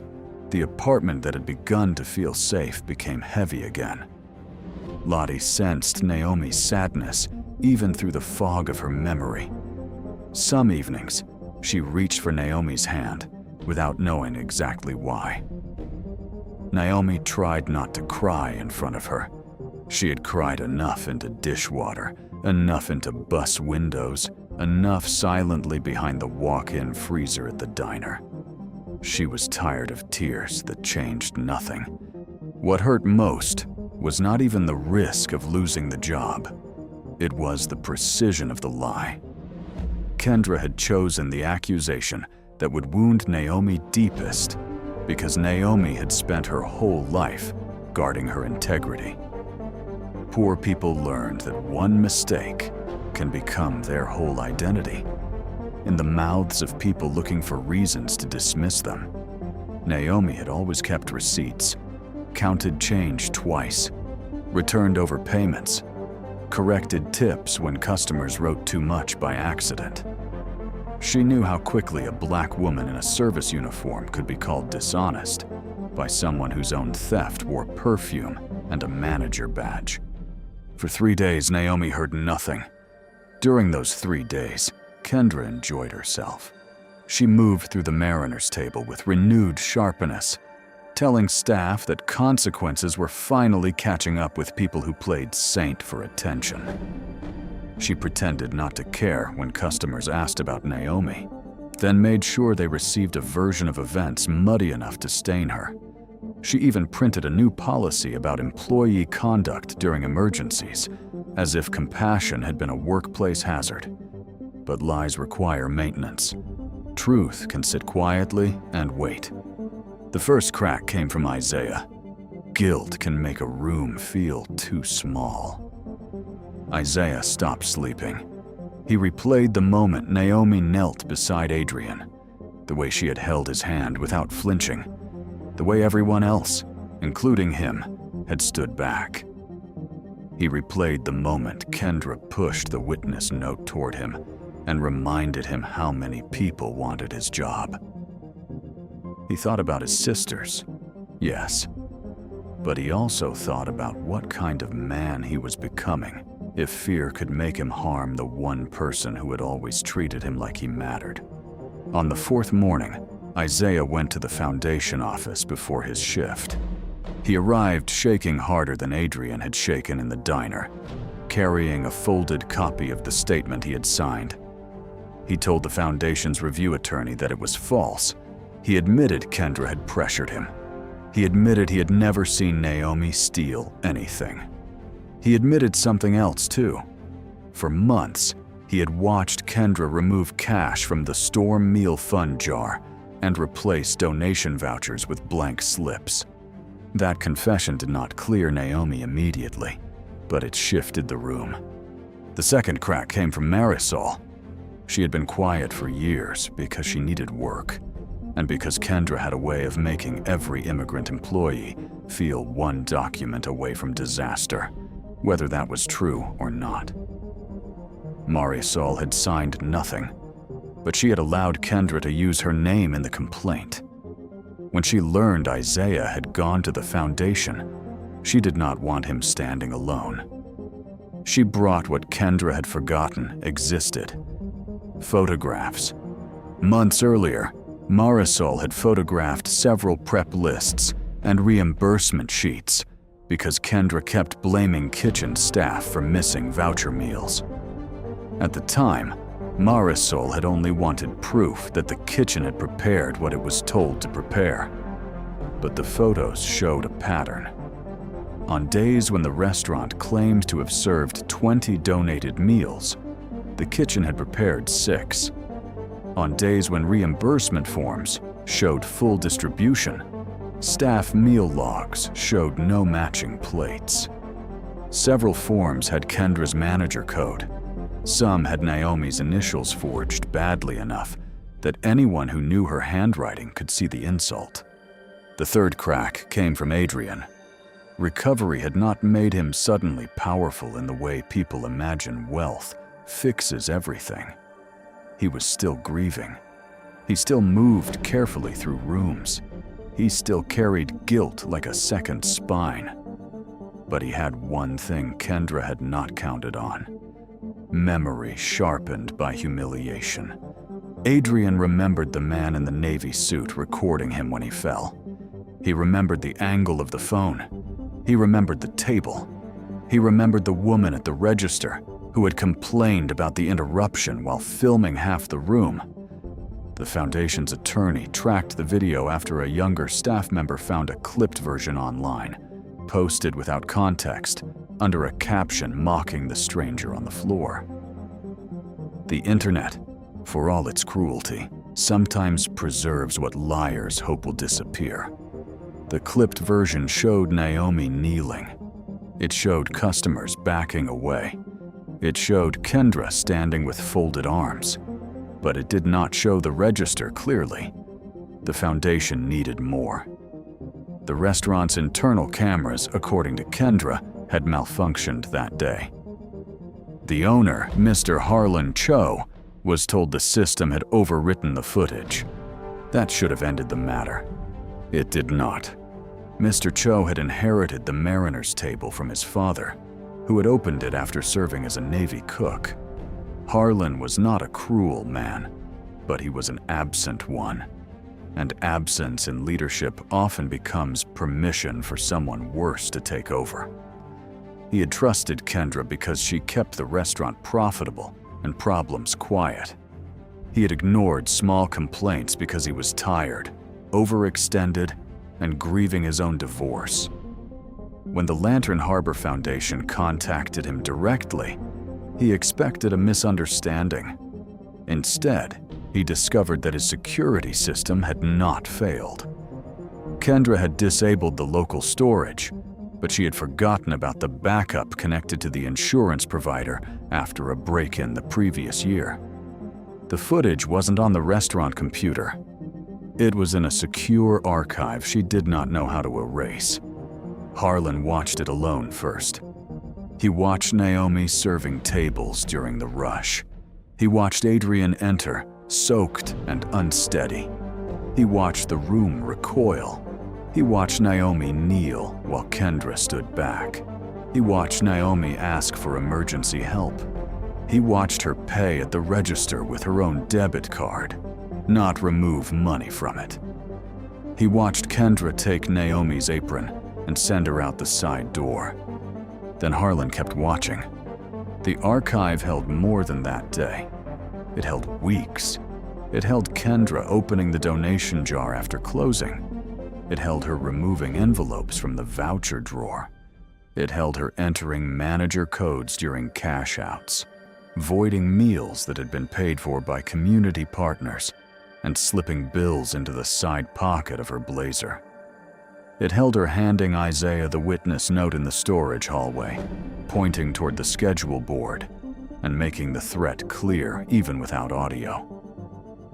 The truth had not needed to shout. It had needed someone to look. When Naomi was called back to the Foundation office, she expected another question, another form, another polite expression from people deciding whether to believe her. Instead, she found Celeste, Adrian, Harlan Cho, Isaiah, Marisol, and the Foundation attorney seated around the same conference table where hope had first begun to feel possible. Naomi stood at the doorway, uncertain whether she had entered a trial or a rescue. Celeste did not make her wait. She explained that the accusations had been withdrawn, disproven, and referred for further action. Harlan apologized, with a face so pale, it seemed the shame had drained him. He admitted that his trust in Kendra had allowed harm to grow under his roof. Isaiah cried before he could finish his apology. Marisol kept her eyes lowered until Naomi crossed the room and touched her shoulder.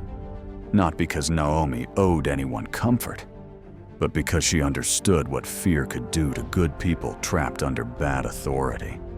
Adrian said the least, but his presence said enough.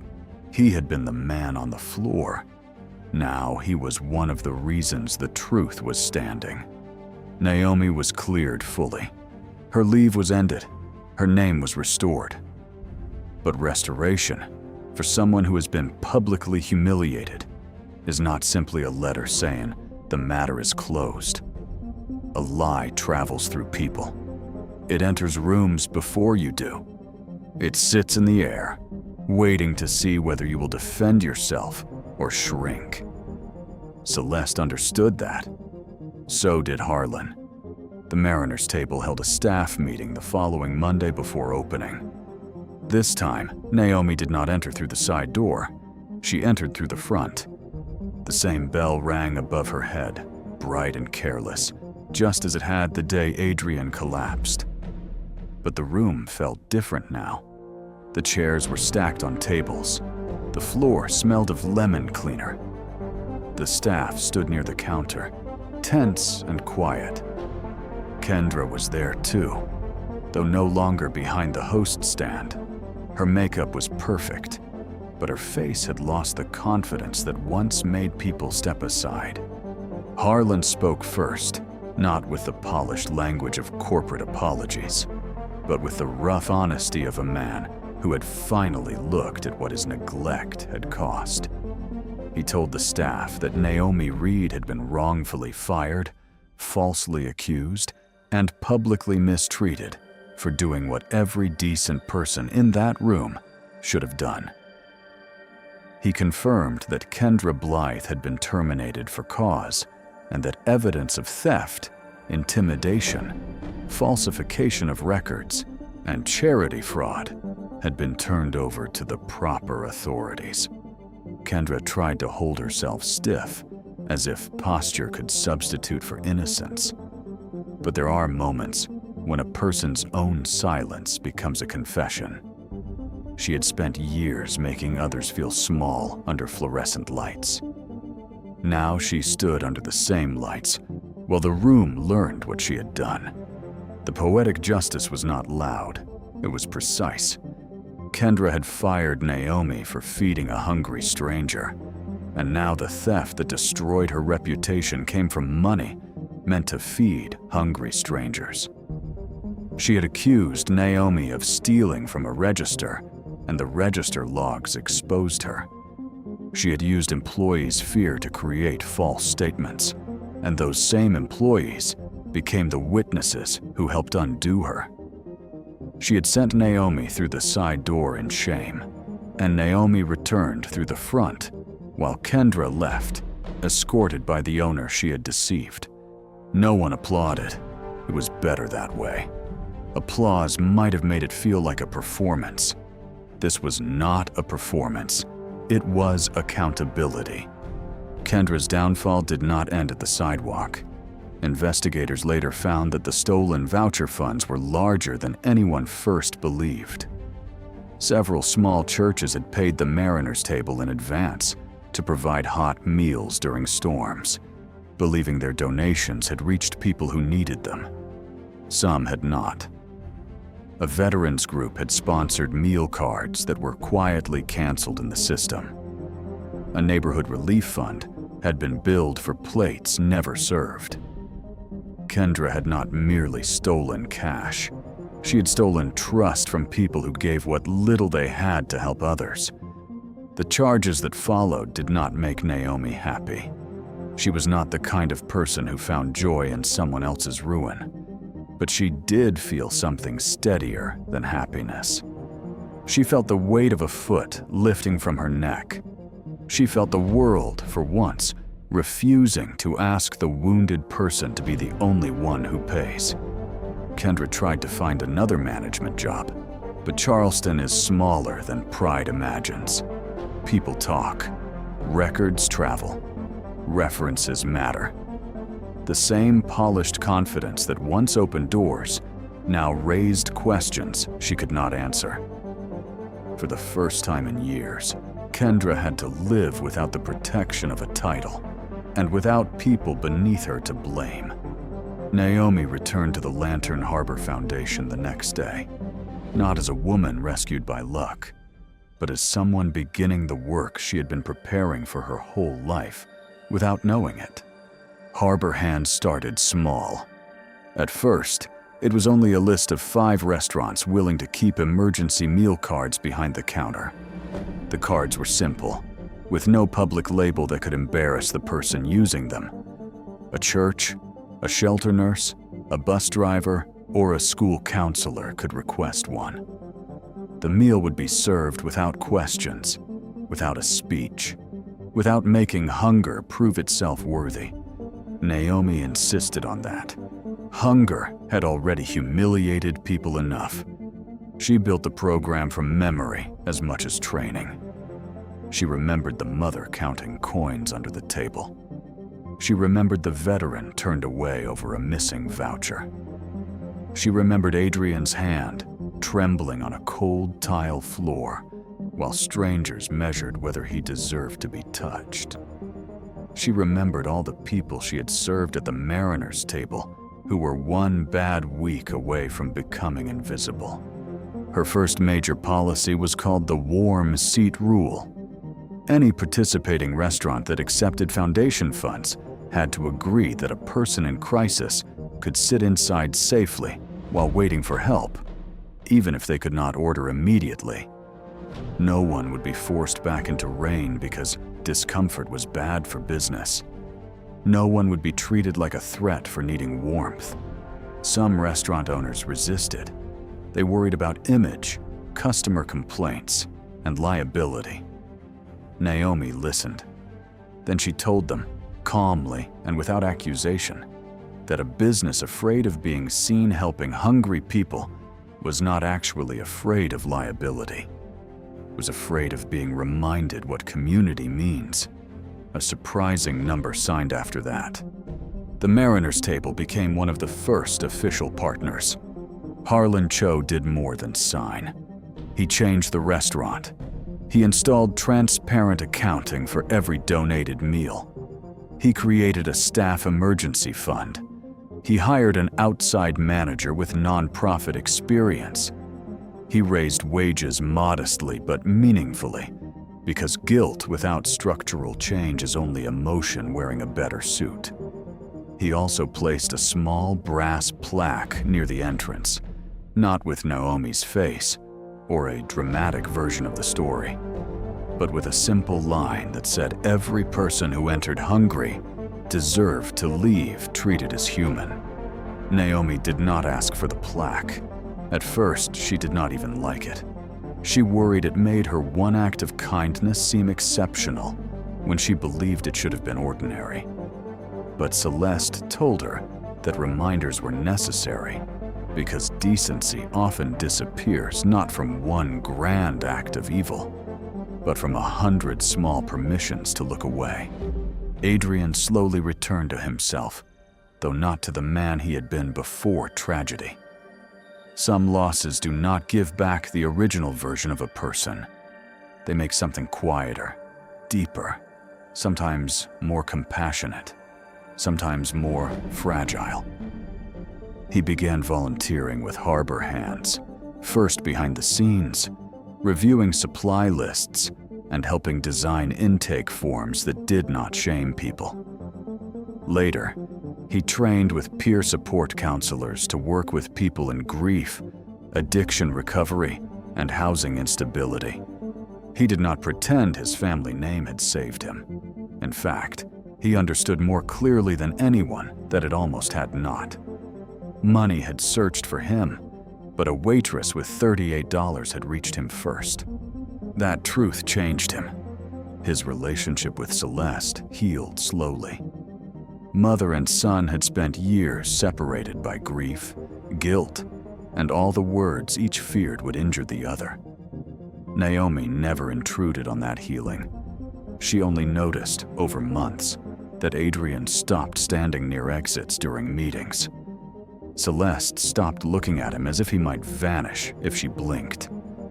One afternoon, Naomi saw them walk together along the harbor after a fundraiser, not speaking much, simply sharing space. Sometimes that is what forgiveness looks like before it has language. At home, life changed too. The foundation helped Naomi and Lottie move from the drafty apartment on Anson Street into a small but bright unit near a park, with an elevator, reliable heat, and a window where Lottie could watch children chasing pigeons in the afternoon. The first night there, Lottie became agitated because the walls did not feel familiar. Naomi sat with her until the fear passed, describing each room softly, grounding her in the names of things. The next morning, Lottie woke and said the sunlight looked kind. Naomi cried in the kitchen where no one could see. For years, she had measured success and avoided disasters. Rent not late enough to evict. Medicine not empty enough to panic. Electricity not shut off yet. Shoes not broken beyond repair. Now she had space to imagine a life not built entirely around emergencies. She enrolled in evening courses toward a community health certification, not because she needed a title to prove her worth, but because the dream she had buried at 18 still had roots. The scholarship letter from long ago remained in her Bible, creased and yellowing. She did not look at it with grief anymore.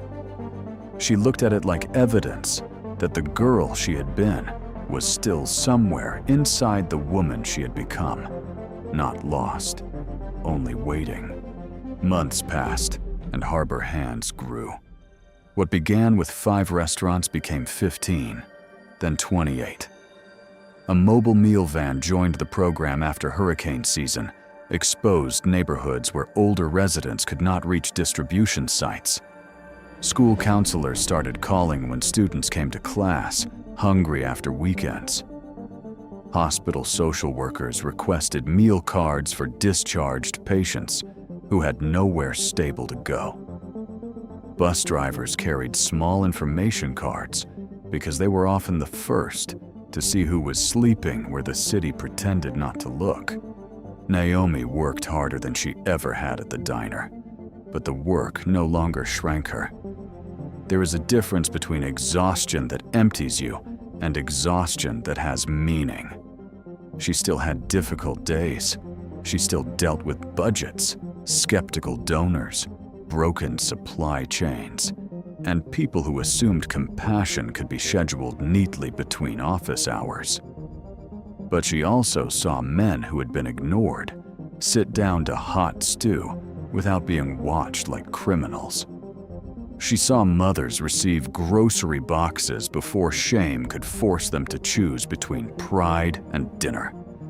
She saw restaurant workers begin to understand that dignity was not extra service, it was the meal. The story of Naomi's firing eventually reached local news, though Celeste did everything possible to keep it from turning into spectacle. Reporters wanted a clean headline. Poor waitress saves rich heir. Villain manager exposed. Charity triumphs. But life is rarely that clean. Naomi agreed to one interview only after insisting that the focus remain on food insecurity and worker vulnerability, not on turning her into a saint. She was not a saint. She was a woman who had been tired, broke, and scared, and had still chosen to kneel. That distinction mattered. Saints are easy to admire because people imagine they are different from the rest of us. A tired woman choosing mercy with overdue bills in her pocket is much harder to ignore because she removes the excuse that kindness belongs only to people with spare time, spare money, or spotless lives. The interview aired on a Sunday evening.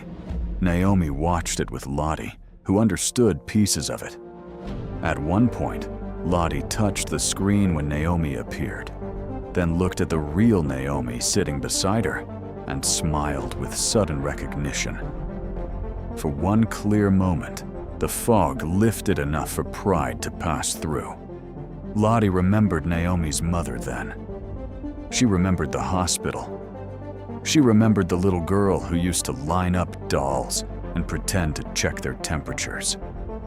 She remembered enough to tell Naomi, in her own wandering way, that her mother would have been proud.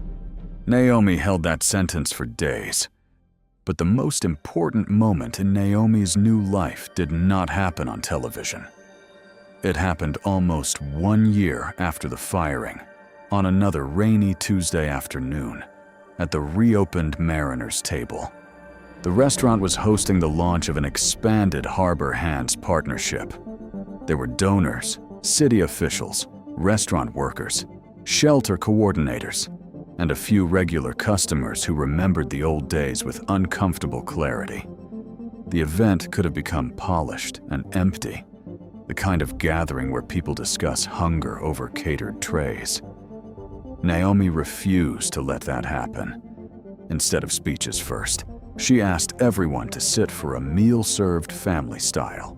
No VIP table, no reserved corner for donors, no separation between people with checks and people with lived experience. Adrian helped serve. Harlan cleared plates. Celeste sat beside a former shelter resident who now worked as a peer navigator. The room, once divided by fear and judgment, felt almost unfamiliar in its warmth. Near the end, Naomi stood where Kendra had once fired her. She did not describe Kendra with hatred. She did not need to. Hatred would have made Kendra too central to a story that had grown beyond her. Naomi spoke instead about the floor, the actual floor of the restaurant, the tile near table 6 where Adrian had collapsed. She said that every community has a floor like that, a place where someone falls and everyone else must decide what kind of person they are. Some step back, some record, some complain about the inconvenience, and sometimes one person kneels, not because they are fearless, but because they know what it feels like to need someone. She explained that Harbor Hands existed to make kneeling less lonely. It existed so mercy would not depend on one waitress risking her job or one stranger being connected to a powerful family. It existed because people should not have to be secretly important to be treated as worth saving. That line stayed with everyone. People should not have to be secretly important to be treated as worth saving. Adrian lowered his eyes when she said it. Celeste reached for his hand. Harlan looked toward the doorway, perhaps remembering all the people his restaurant had once allowed to be turned away. Isaiah, now promoted and studying hospitality management with foundation support, wiped his face quickly and pretended he had not. Marisol smiled openly, no longer afraid of being seen. After the event, when the room had emptied and rain softened the windows, Naomi stood for a moment by table 6. The tile had been repaired, where a crack once ran through it. Most people would never know anything had happened there. That seemed right to her. Sacred places do not always announce themselves. Sometimes they hide under ordinary tables in ordinary diners, waiting for ordinary people to make choices that echo farther than they can see. Naomi thought about the blue envelope that had slid under her door before dawn. For a long time, she had believed that envelope was the beginning of her rescue. Now she understood it differently. The rescue had begun earlier, on the floor, when she refused to let the room decide a man's value for her. The envelope had only carried the news that kindness, though delayed, had found its way back. And yet, she also knew kindness did not always return with a foundation job, a new apartment, or public vindication. Sometimes kindness returns quietly. Sometimes it returns years later, through a child who remembers being fed. Sometimes it returns only as the knowledge that you did not become cruel when cruelty would have been easier. That kind of return is harder to measure, but it is real. Naomi kept the blue envelope. She framed it in her office, not because of the address or the embossed lantern, but because of the sentence inside. Her act had not gone unseen. On difficult days, when funding was short or the need felt endless, she looked at that sentence and thought of all the unseen acts happening across the city. A cashier slipping a sandwich into a bag, a bus driver waiting an extra minute for an elderly passenger, a teacher sending food home without making a child explain. A nurse warming a blanket for someone no family had come to visit. A neighbor knocking on a door before the silence became permanent. The world is held together by people who do small mercies without witnesses. But Naomi also learned that mercy must become more than a moment. It must become policy. It must become systems. It must become wages, shelters, meal programs, honest records, and leaders who do not leave vulnerable workers at the mercy of petty tyrants. One good person can save a life. A good community can stop that life from falling so far in the first place.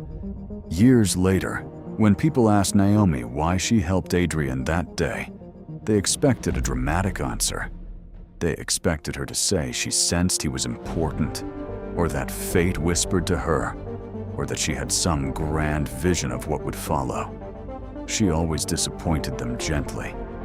She explained that she had no idea who he was. She did not see a foundation heir, a lost son, or a future partner in a citywide program. She saw a man on the floor. That was enough. And maybe that is the part of the story worth carrying with us. Not the envelope, not the money, not the downfall of a cruel manager, satisfying as justice may be. The heart of the story is the moment before reward exists, before witnesses understand, before the world claps, before anyone promises that goodness will be repaid. It is the moment when helping costs something. Naomi lost her job in that moment. She spent the last of her money in that moment. She was humiliated in that moment, but she kept something Kendra could never steal, even with false statements and forged records. She kept the kind of dignity that does not depend on a title. She kept the kind of courage that survives poverty, grief, and exhaustion. She kept the part of herself that still believed a stranger's life was worth bending down for. Kendra, in the end, lost everything she had tried to protect by refusing to bend. She protected the restaurant's image and destroyed her own. She guarded the cash drawer and exposed her theft. She treated compassion as weakness and discovered too late that compassion had witnesses stronger than fear. That is how justice sometimes works.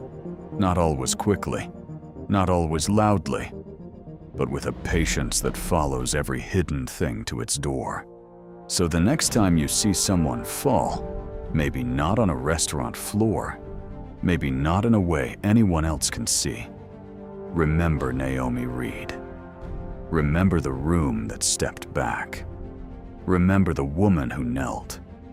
Remember that a person does not become worthy of kindness because they are secretly rich, secretly connected, or secretly important. They are worthy because they are human. And if you believe the world still needs people who choose mercy when no one is clapping, carry that belief into the next ordinary moment. Because somewhere, in a diner, on a bus, in a hospital hallway, under a leaking roof, someone is waiting to find out whether the room will turn away or whether one person will remember what humanity is supposed to look like. Flight 718 entered the storm.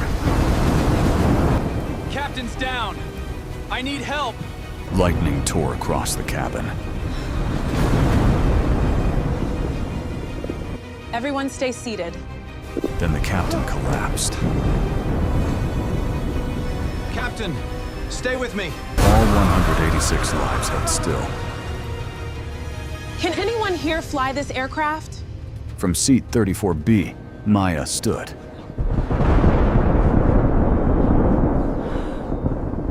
I can help. She had no uniform or badge, only an old leather bag and a name the airline feared. He said she could not fly. She was fired for a reason. 3 years earlier, Maya wore captain's stripes. Sign the report, then walk away. It started with one missing number. The records don't match. But to understand why Graham Voss was more afraid of Maya Reed than of the storm outside, we have to go back 3 years, to the morning she first noticed a single missing number in an aircraft maintenance record. At the time, Maya still wore the Aurora Skies uniform with pride. She had earned every stripe on it the difficult way. There had been no family money paying for flight hours, no powerful relatives opening doors, and no easy path from the neighborhood where she grew up to the left seat of a commercial aircraft. Her father, Daniel Reed, had spent most of his life working beneath airplanes rather than inside them. He was an avionics technician, one of those men passengers never saw, but depended on every time a plane rose above the clouds. Daniel had taught Maya that aircraft did not become dangerous all at once. A disaster rarely began with fire, smoke, or a screaming alarm. More often, it began with one small shortcut that nobody wanted to question. A number entered incorrectly. A warning cleared too quickly. A part marked as replaced when it had only been reset. A supervisor deciding that a delay would cost more than a risk. When Maya was a little girl, she used to sit beside him in the garage while he repaired radios, test panels, and old electrical equipment from the hangar. He would place a wiring diagram in front of her and explain that every line had a purpose. Even the smallest connection mattered, because machines did not care whether people were tired, impatient, rich, or powerful. A system either worked properly or it did not. Those lessons stayed with Maya long after she became a pilot. She was never the loudest captain at Aurora Skies. She did not enjoy drawing attention to herself. She did not try to impress crews by acting fearless. What made her respected was the fact that she prepared more carefully than anyone expected. She studied weather patterns before every flight. She read maintenance notes instead of skipping past them. She listened to ground crews. She checked again when something did not make sense. That habit had saved passengers from minor trouble more than once. A faulty cargo warning, an incorrect fuel figure, a hydraulic message that turned out to be nothing serious. Most people in the company saw those delays as inconveniences. Maya saw them as proof that carefulness was not paranoia. Then came Flight 216 from Dallas to Phoenix. It was an ordinary overnight route. The passengers were tired. The cabin crew wanted an on-time departure. The weather was clear, and the aircraft had already been delayed once because of a late inbound connection. It should have been a simple flight, the kind people forgot the moment they landed. But while reviewing the maintenance log, Maya noticed that an electrical distribution unit had been marked as replaced during the previous week. The entry looked complete at first glance. The date was there. The technician's name was there. The maintenance release was signed. Only one thing was missing: the serial number of the replacement unit. For most people, it would have meant nothing. A missing number in a long page of technical records could easily be a clerical mistake. But Maya knew that components like that were tracked for a reason. A part's serial number told the company where it came from, how old it was, what service history it carried, and whether it had been connected to previous incidents. She asked the ground maintenance team to verify the record. The technician checked the paperwork, then checked again. He looked uncomfortable. He told Maya the part had been inspected and the aircraft was safe to fly. Maya did not accuse him of lying. She did not raise her voice. She simply asked to see the replacement documentation. It was not available. She asked for the maintenance supervisor. The supervisor arrived irritated, already aware that passengers were waiting at the gate. He explained that the component had been dealt with, that the issue was minor, and that the aircraft had completed several flights since then without any problems. Maya understood the pressure. Every minute on the ground, cost the airline money. Every delay created complaints. Every cancellation turned into a report that climbed upward through management. But an aircraft was not safer because it had been lucky. She refused to sign the release until the records were verified. The flight was delayed. Passengers complained. Gate agents apologized. The company's operations center called repeatedly.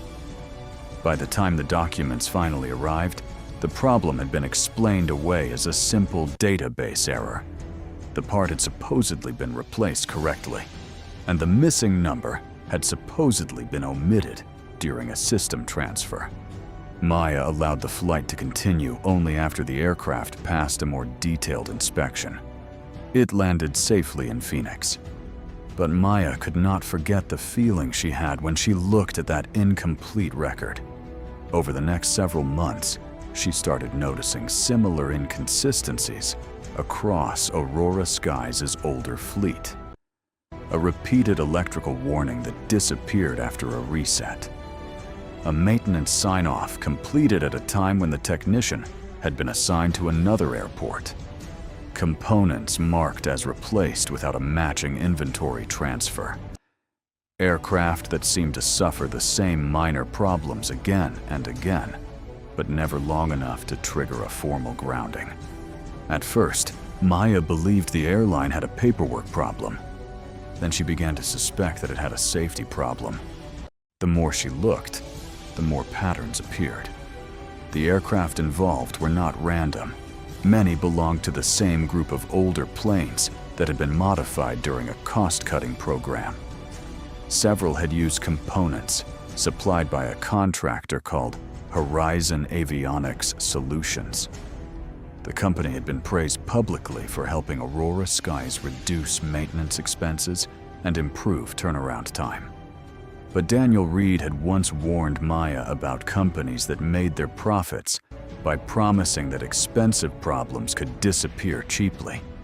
He had told her that the cheapest part was often the most expensive one in the long run. Maya compiled everything she found into a formal safety report. She was careful. She did not write with anger. She did not make accusations she could not prove. She listed the aircraft numbers, the dates, the recurring warnings, the incomplete records, and the supplier details. Then she requested an independent audit. For 2 weeks, no one responded. At first, she assumed the report had been lost in the system. Then she received an invitation to a private meeting with Aurora Skies management. That was where she met Graham Voss for the first time. Back then, Voss was not yet the chief executive officer. He was the airline's chief operations strategist, a title that sounded technical enough to be trusted and vague enough to hide the power behind it. He was known for saving money without appearing cruel. He had a talent for making difficult decisions sound reasonable. Investors liked him because profits rose wherever he went. Executives liked him because he never created public scandals. Employees feared him because people who crossed him often found themselves quietly removed from the path ahead. Maya entered the meeting room believing someone had finally taken her concerns seriously. Voss greeted her warmly. He praised her flight record. He spoke about her discipline, her professionalism, and the fact that Aurora Skies needed pilots who cared deeply about safety. Then the tone shifted. He suggested that Maya had become too emotionally invested in technical details outside her direct area of responsibility. He explained that maintenance teams had already reviewed the issue. He reminded her that pilots and engineers needed to trust one another. He implied that her persistence was creating tension inside the company. Nothing he said sounded openly threatening. That was what made it dangerous. By the end of the meeting, Maya realized that Voss was not trying to understand her report. He was trying to make her doubt it. He wanted her to believe that asking questions had made her difficult. He wanted her to believe that being careful had made her disruptive. He wanted her to feel ashamed for caring more about the truth than the company's image. Maya left the meeting unsettled, but she did not withdraw the report. Instead, she filed a second one. That was when Aurora Skies stopped treating her as an employee and began treating her as a problem. Within weeks, Maya was removed from active flight duty pending an internal review. No one explained what the review involved. No one gave her a clear timeline. She was asked to attend meetings where people spoke around the issue without ever addressing it directly. Her supervisors became distant. Colleagues who once trusted her stopped returning messages. Then the rumors began. Anonymous sources told aviation websites that a captain at Aurora Skies had repeatedly caused delays by overreacting to minor maintenance concerns. Industry forums began discussing an unnamed pilot who had supposedly clashed with ground crews. A columnist wrote about the danger of allowing personal anxiety to influence professional judgment. Maya's name was not mentioned at first. It did not need to be. Inside the airline, everyone knew who the story was about. Months later, when Aurora Skies finally released its decision, the company did not accuse Maya of misconduct. They did not claim she had broken any regulation. They did not say she was unqualified. They used softer words. They stated that her employment had ended because of concerns about professional collaboration and operational judgment. It was enough. Her licenses remained valid. Her training record remained strong. But no major airline wanted to hire a pilot whose former company had quietly labeled her a risk. Maya appealed. She requested access to the maintenance records that had prompted her report. She contacted regulators. She spoke to lawyers. But every path seemed to lead back to the same invisible wall. The airline insisted that its fleet was safe. The records she requested were delayed, restricted, or declared confidential. Her report was marked as unsubstantiated. The company moved on, and so did everyone else, except Maya. She did not stop believing that something was wrong. She simply ran out of people willing to listen. The hardest part was not losing the uniform. It was losing the future she had spent her entire life building. For years, she had imagined the first day she would become a captain. She had imagined the weight of the jacket on her shoulders, the sound of her name spoken over the cabin speakers, and the quiet pride on her father's face when he saw her standing beside an aircraft. Daniel Reed had lived long enough to see her earn that title, but he did not live long enough to see what Aurora Skies did to her. He had died a year before Maya filed the report, leaving behind a small metal case filled with old notes, component numbers, supplier records, and handwritten observations from his own years in aviation. At the time, Maya had thought of it only as a piece of him she could not bear to throw away. She carried that case everywhere, not because she believed it contained the answer to anything, but because it reminded her that someone had once taught her not to look away when the truth became inconvenient. After Aurora Skies pushed her out, Maya took whatever work she could find. She taught emergency procedures at a simulator center outside the city. She trained student pilots who dreamed of flying for airlines one day. She showed them how to handle engine failures, severe weather, rapid descents, and instrument malfunctions. At night, after the students went home, Maya sometimes stayed behind. She would sit alone in the simulator, surrounded by artificial screens and plastic controls, looking at a runway that was not real and listening to a wind that did not exist. She still knew every procedure. She still remembered every call-out. She still dreamed about flying. But she no longer believed the industry would ever allow her back into a real cockpit. That was why she had booked the cheapest seat she could find on Aurora Skies Flight 718. She was traveling to an interview for a small training position in another state. The job did not offer prestige. It did not offer a captain's salary. It did not even guarantee that she would ever fly a real aircraft again. But it offered something she had almost stopped expecting: a reason to stay close to the sky. She had boarded the flight quietly, kept her head down, and chosen seat 34B near the back. She had no idea Graham Voss would be sitting in first class. She had no idea Captain Luis Herrera would collapse. She had no idea that the aircraft would enter a storm, carrying the exact kind of danger she had tried to expose. But when the cabin lights flickered and the first warning chime sounded, Maya felt something old awaken inside her. Not panic. Recognition. The sound was wrong. The pattern was wrong. And when Nora Bell asked if anyone on board knew how to fly, Maya had understood that remaining silent would be the same as helping the lie survive. So she stood. Now, as Nora guided her toward the cockpit, Maya could feel the eyes of the passengers following her. Some looked hopeful. Some looked afraid. A few looked at her with the same suspicion Graham Voss had planted in the cabin only moments earlier. But Maya did not look back. She had spent 3 years trying to prove that she belonged in the sky. This time, she did not need anyone's permission. The cockpit door opened. The air inside was cold and sharp.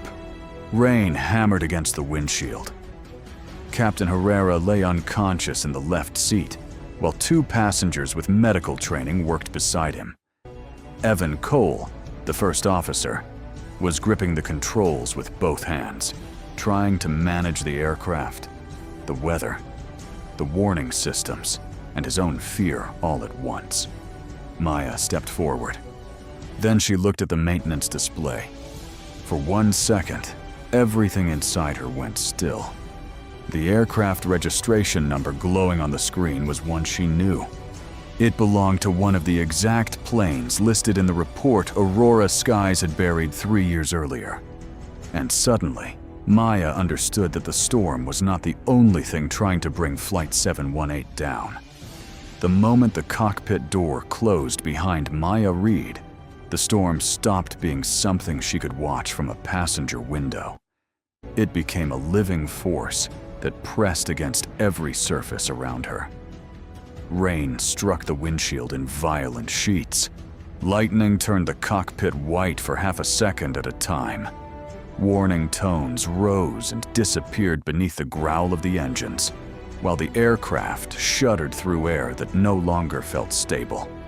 Captain Luis Herrera sat motionless in the left seat, his eyes closed, his body held in place by the harness. He had collapsed only minutes earlier, leaving Evan Cole, the young first officer, alone with a medical emergency, severe weather, and a panel of instruments that seemed to be losing faith in themselves one screen at a time. Evan did not look like the kind of pilot who had ever imagined failure. He was trained, polished, and careful. He had spent years learning procedures, memorizing limitations, and proving that he belonged in the right seat of a commercial jet. But training had a way of becoming something very different.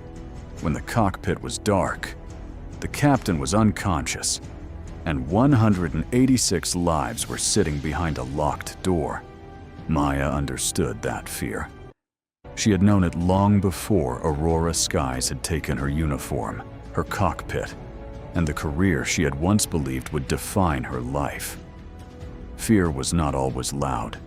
Sometimes it sat quietly in the room, hiding behind a steady voice and a professional posture, waiting for one small failure to become another.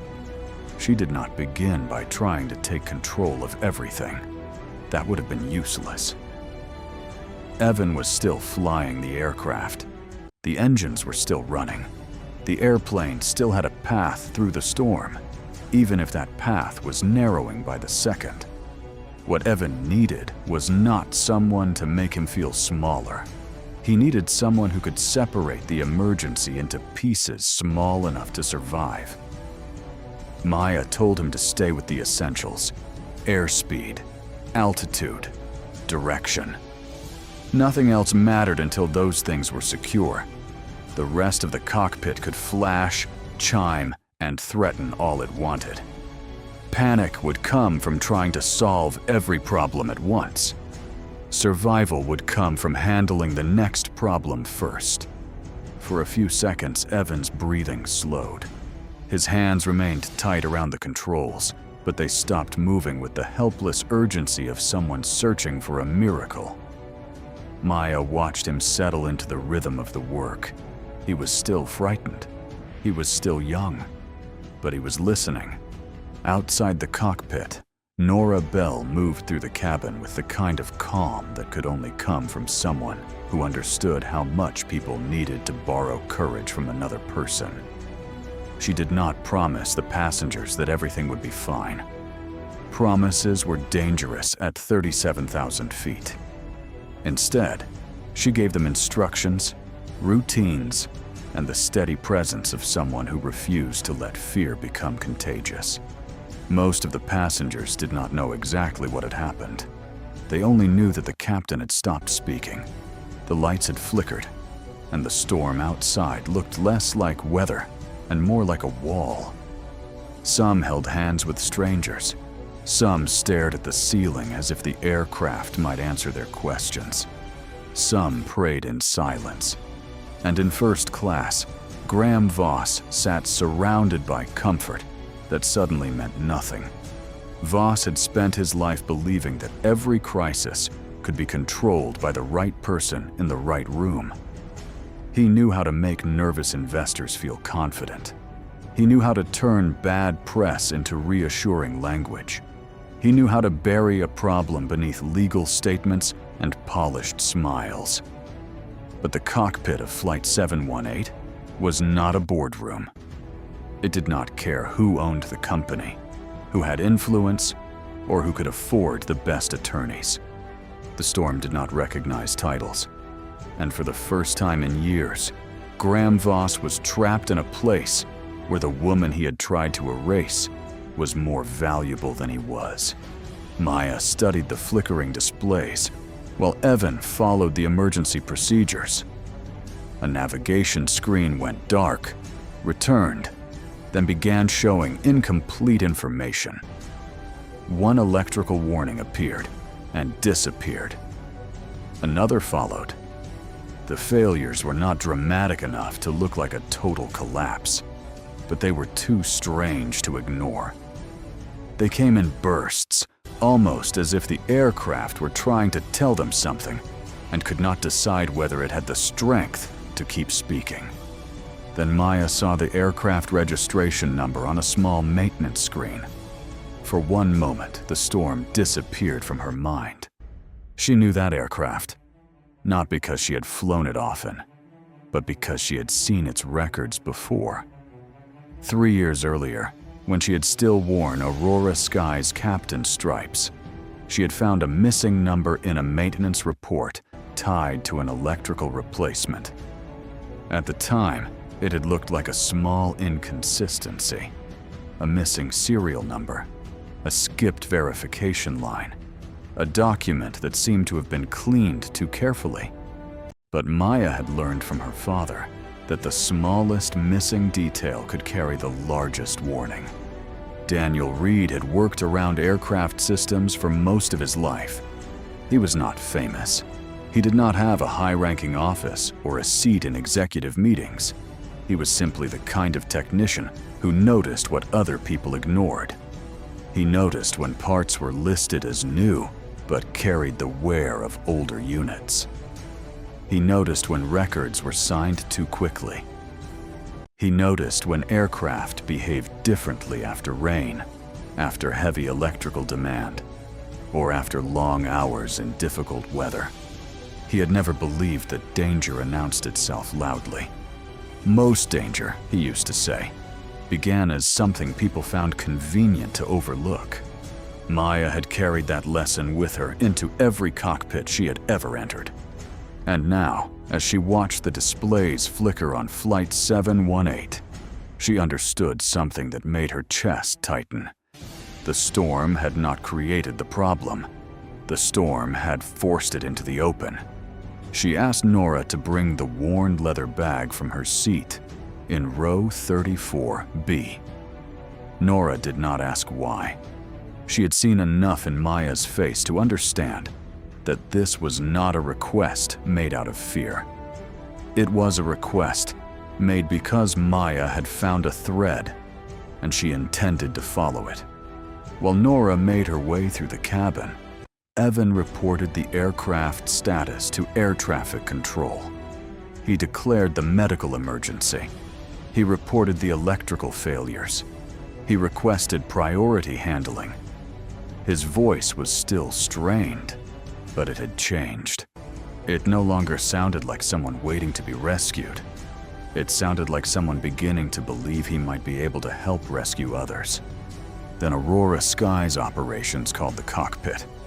At first, the voice on the radio sounded controlled and professional.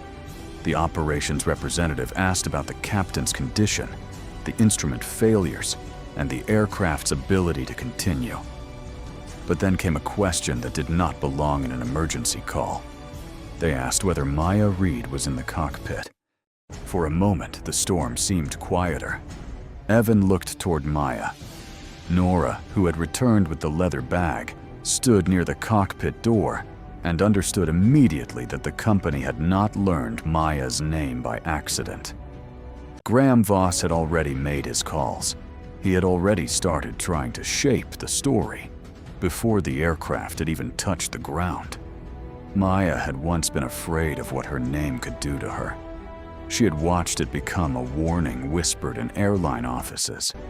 She had watched former colleagues avoid her because defending her might make them inconvenient too.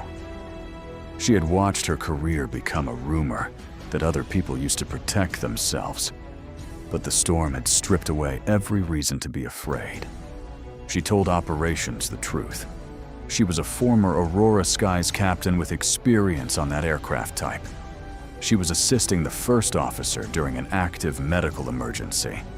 The aircraft needed priority. The crew needed a safe runway. Nothing else mattered. The operations representative suggested a diversion to a larger company-controlled airport farther away, where Aurora Skies could send its own staff and manage the emergency privately. It sounded reasonable to anyone who did not understand what the aircraft was telling them. But Maya understood. A farther airport meant more time inside the storm. More time meant more moisture, more electrical demand, more chances for the unstable system to fail again. And a company-controlled airport would give Graham Voss more time to gather people, shape records, and decide which version of the truth the world would hear first. Maya did not argue emotionally. She did not mention Voss.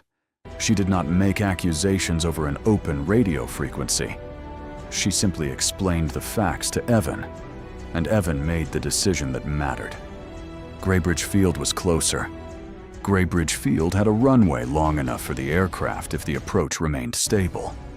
Graybridge Field had emergency crews ready, and Graybridge Field was the safest option they had. The controller confirmed the diversion. That was the moment Graham Voss began to lose control.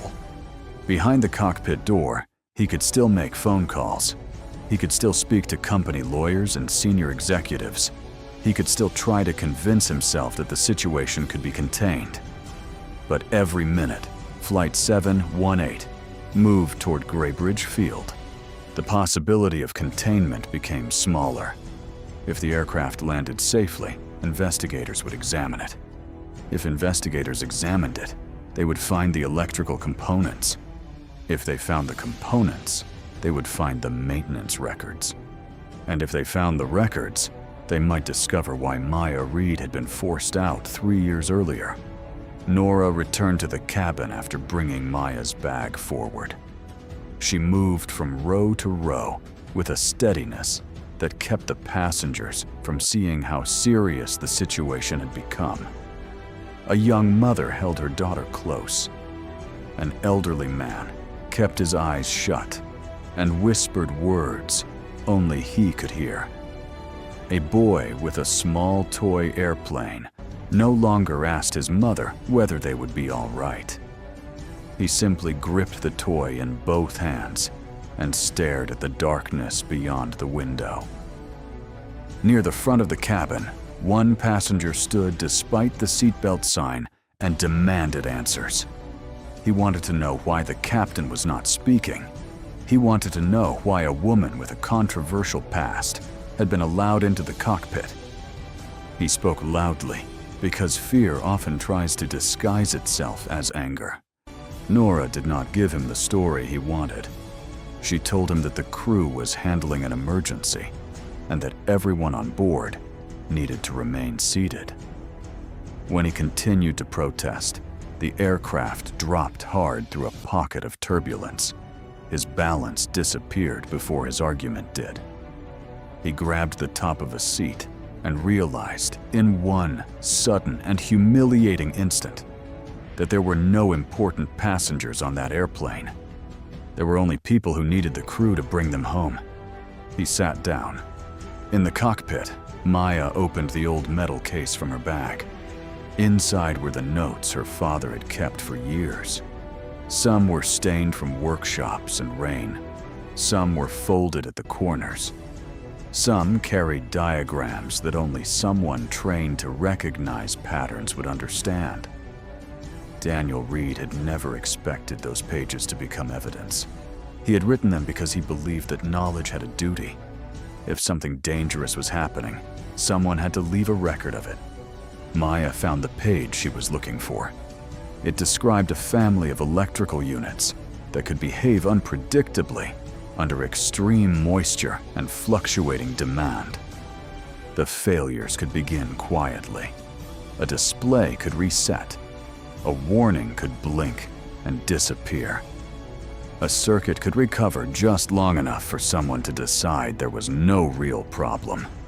But under pressure, the instability could spread. Maya looked from the notebook to the failing display. The patterns matched. It was not proof of every detail. Not yet. But it was enough to understand the immediate danger. The aircraft still had reliable primary data. The engines were stable. The flight controls were responding. But the electronic systems could no longer be trusted completely. And the longer they stayed inside the storm, the more dangerous that uncertainty became. She explained what she believed to Evan without overwhelming him. The goal was not to solve 3 years of corruption in the middle of a storm. The goal was to land the airplane before the next failure took away something they could not afford to lose. Evan listened. Then he did something Maya would remember long after the flight was over. He stopped trying to prove that he was in control. Instead, he accepted help. That was the difference between arrogance and courage. Arrogance demanded that a person face danger alone, so no one could see them afraid. Courage understood that survival sometimes required trusting the person beside you. The descent toward Greybridge Field began. The aircraft entered lower cloud, where the rain felt heavier and the turbulence sharper. Every few seconds, lightning exposed the wings before returning them to darkness. The runway lights appeared once through the weather, then vanished again. The cockpit was no longer full of alarms, but the silence between the warnings felt worse. Air traffic control reported worsening wind conditions. Rainwater had begun pooling along parts of the runway. Several aircraft had already diverted. Emergency vehicles were waiting near the landing area, their lights reflecting through the storm like distant signals from another world. Maya studied the approach information. The conditions were difficult, but not impossible. That distinction mattered. They did not have a normal landing ahead of them. They had an exhausted first officer, a captain who could not help, unreliable displays, a severe crosswind, and a system defect that seemed to be spreading through the aircraft in slow, deliberate waves. But they also had a runway. They had engines. They had enough instruments. And they had time if they did not waste it. Maya told Evan they would need to prepare for a manual approach. The automated systems had done enough to bring them close, but the final moments would depend on human judgment. Evan hesitated, not because he did not understand, but because he understood exactly how much was being asked of him. Maya did not tell him to be fearless. She reminded him that fear was not the enemy. Losing focus was. He had the aircraft beneath his hands. He had the runway ahead. He had the training he had spent years earning. And he had someone beside him who knew what it felt like to carry a room full of strangers through the worst moment of their lives. Evan nodded. The clouds thinned for a few seconds. Below them, Greybridge Field appeared. The runway lights glowed through the rain, narrow and distant, surrounded by darkness. For one brief moment, everyone in the cockpit could see where they needed to go. Then a powerful gust hit the aircraft from the side. The plane rolled sharply. A warning tone sounded. The remaining navigation display flickered again. Evan's breath caught. The runway vanished behind rain. And somewhere in the cabin, 186 people realized that the most dangerous part of the flight had only just begun. For a few seconds, there was no runway. There was only rain. There was only wind. There was only the violent sound of an aircraft being pushed sideways through the dark by forces no human being could control. Evan tightened his grip on the controls, but Maya could see the moment when fear tried to take over again. It was there in the way his eyes moved too quickly from one instrument to another. It was there in the breath he did not finish. It was there in the silence that came just before someone either found their training or lost it. Maya stayed with him. She did not take the airplane from his hands. She did not try to become the hero of the story by doing everything herself. Evan was the pilot flying, and the only way they would survive was if he remained connected to the aircraft instead of surrendering to panic. So Maya gave him one instruction at a time. She kept his attention on the remaining instruments. She helped him trust the physical feel of the aircraft when the screens could not be trusted. She reminded him that a crosswind did not need to be defeated. It needed to be understood. The plane would move. The storm would push. Their job was not to force the sky into obedience. Their job was to make the next correct decision before the next dangerous second arrived. Behind them, Nora kept the cabin from falling apart. The passengers could feel the descent. They could feel the aircraft being thrown from side to side. They heard the engines change as Evan adjusted power. They heard the storm strike the fuselage like heavy stones. Some people cried. Some people held the hands of strangers. Some stared at the seatbacks in front of them because looking out the window felt impossible. Nora moved through that fear with the quiet strength of someone who understood that people did not always need answers. Sometimes they needed a face that told them they had not been abandoned. She checked seatbelts. She helped a frightened child hold on to a parent's hand. She guided an elderly passenger through slow breaths. And when panic rose near the front of the cabin, she did not allow it to become a fire that spread through the rows. Even Graham Voss had gone quiet. The man who had tried to stop Maya from reaching the cockpit could no longer pretend that he was protecting anyone. Every new movement of the aircraft reminded him that the woman he had tried to destroy was now helping save his life. He understood, perhaps for the first time, that the truth was not dangerous because it embarrassed him.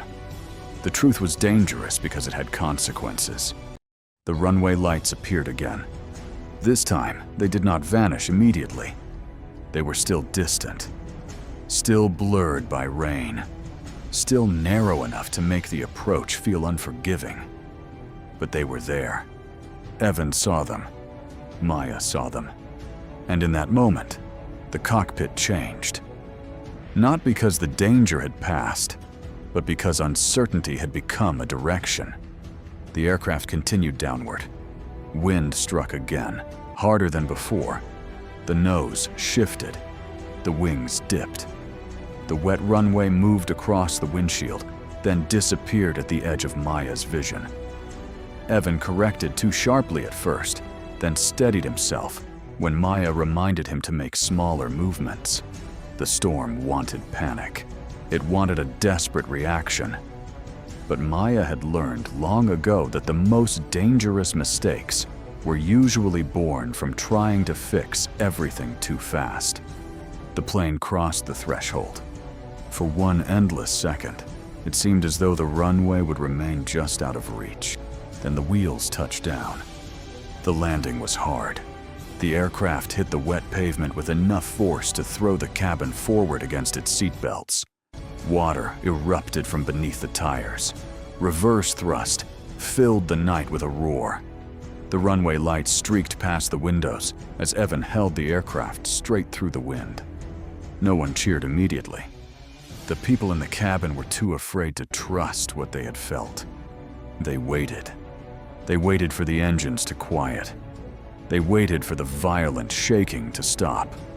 They waited for the aircraft to slow enough for their bodies to believe what their minds could not yet accept.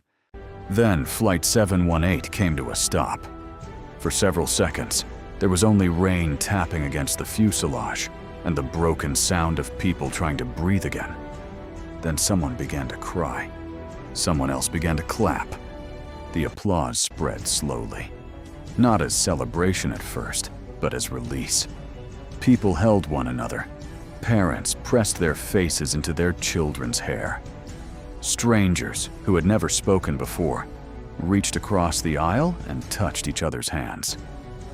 They had gone into the storm as passengers, but they came through it as witnesses to the same impossible night. In the cockpit, Evan leaned back from the controls with the stunned expression of a man who had just discovered how close he had come to losing everything. He had not flown perfectly. No one could have in those conditions. But he had stayed present. He had listened. He had learned that courage was not a performance. It was a decision made over and over again when every part of you wanted to give up. Maya sat beside him, exhausted, but still. She did not raise her arms. She did not ask for recognition. She looked through the rain-streaked windshield toward the emergency lights waiting on the runway. And for the first time in 3 years, she allowed herself to feel something she had tried not to need. She felt seen, not by executives, not by reporters, not by the company that had taken everything from her. She felt seen by the truth itself. Captain Luis Herrera was taken from the cockpit after the aircraft had stopped and received urgent medical care. He survived. The medical crisis had been serious, but it was not the end of his story. Later, after he learned what had happened, he would understand that the people he had trusted behind him had carried his passengers through the one moment when he could not. But the night was not over. The moment the wheels touched the ground, Flight 718 stopped being only an emergency landing. It became evidence. Investigators entered the cockpit before the storm had fully moved away from Graybridge Field. They secured the flight data. They documented the electrical warnings. They examined the maintenance history. They took custody of the component information.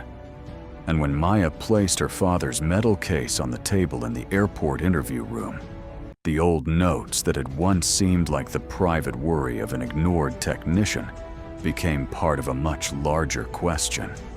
Why had the aircraft failed the way it had? Why did its maintenance records contain gaps? Why had Maya Reed been removed from Aurora Skies after raising similar concerns 3 years earlier? And why had Graham Voss seemed so terrified the moment he learned she was in the cockpit? Voss tried to regain control the way he always had. He made calls. He asked for lawyers. He attempted to frame the situation as an unfortunate combination of weather, a medical emergency, and an employee with a personal grievance against the airline. He wanted investigators to see Maya as a former captain who had returned to the cockpit carrying old resentment. But that story collapsed as soon as the evidence began to speak. The flight data recorder showed the sequence of electrical failures.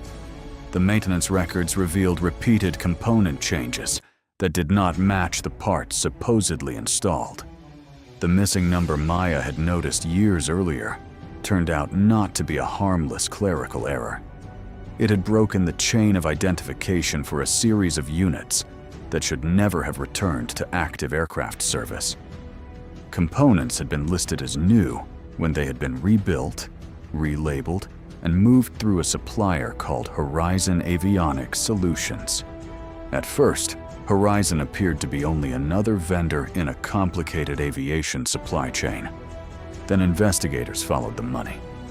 They found payments routed through companies that existed mostly on paper. They found contracts approved through layers of signatures designed to make responsibility difficult to trace.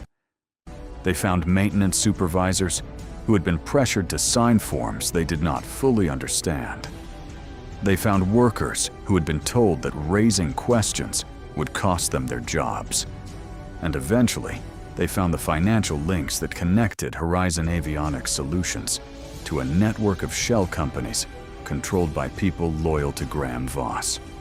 The same man who had called Maya unstable had profited from the weakness she had tried to expose. The same man who had treated safety reports as obstacles had built a system that rewarded silence. The same man who had tried to stop Maya from reaching the cockpit had known exactly why she could not be allowed to speak. Once the truth began moving, it moved faster than Voss could contain. Former mechanics came forward. Record specialists came forward. A retired quality control manager produced copies of internal emails that had been saved in private because he had never trusted the company to keep them. A supervisor admitted that some replacement units had been approved under pressure, even when the documentation was incomplete. Another employee revealed that Maya's report had not been dismissed because it lacked evidence. It had been dismissed because it had too much.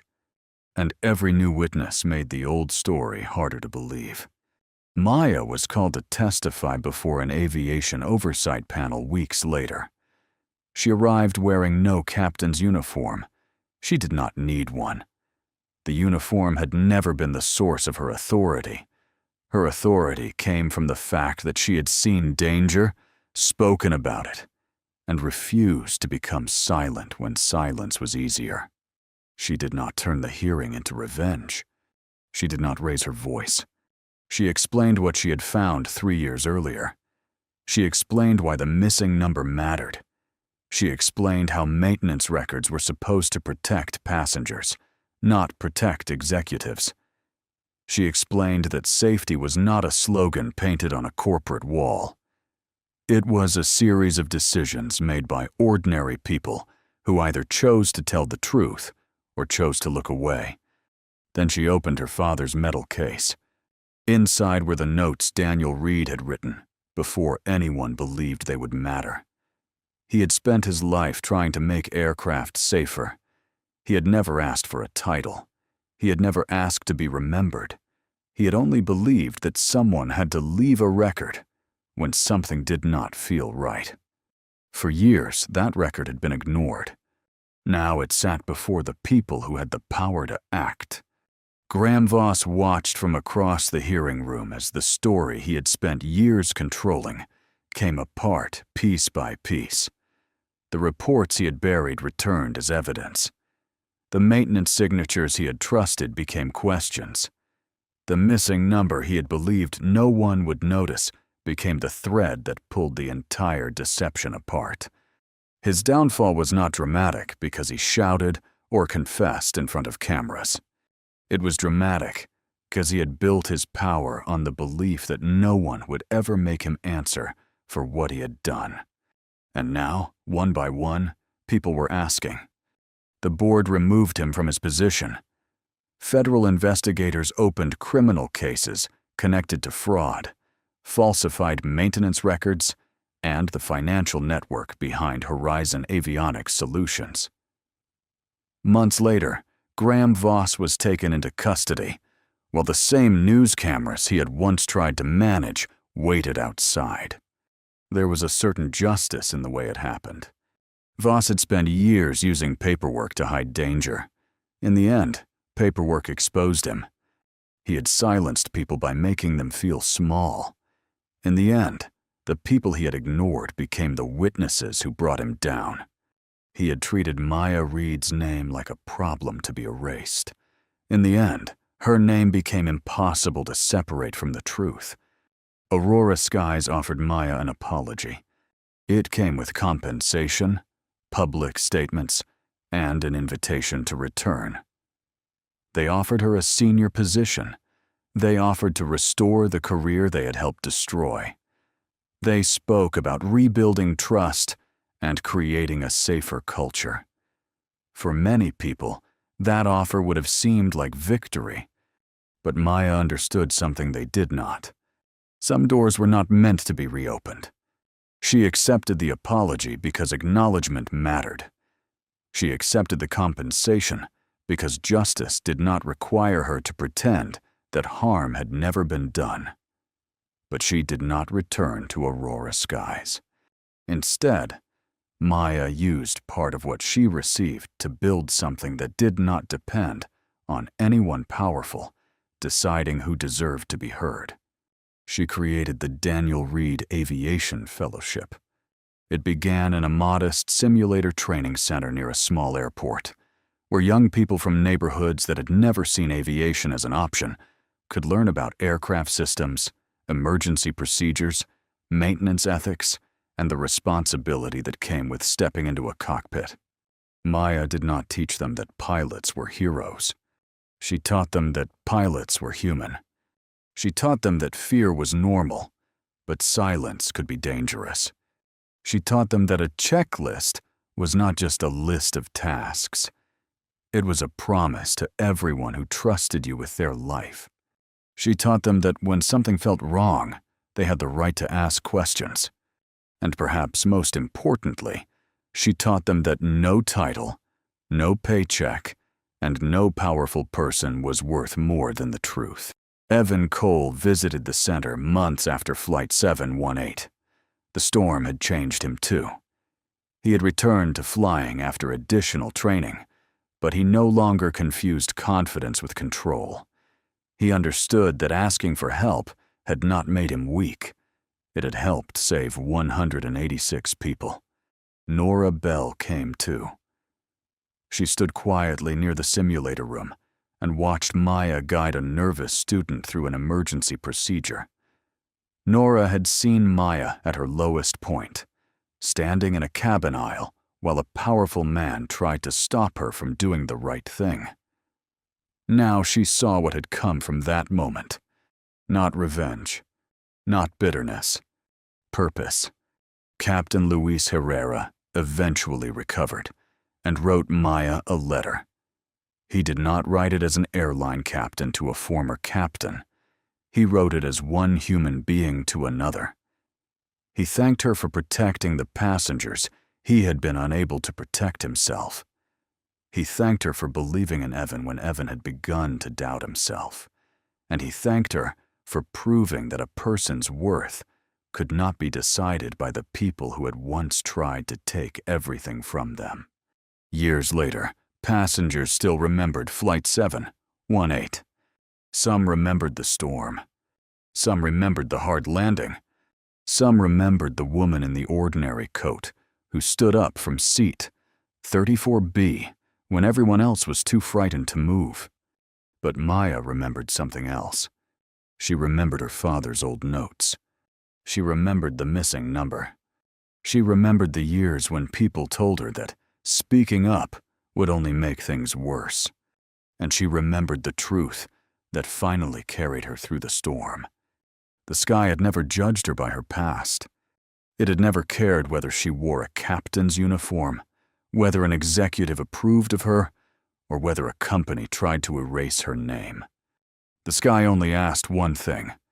When people trusted her with their lives, would she respect the truth? Maya Reed did. And because she did, 186 people came home. Because she did, a man who believed he was untouchable finally had to answer for what he had done.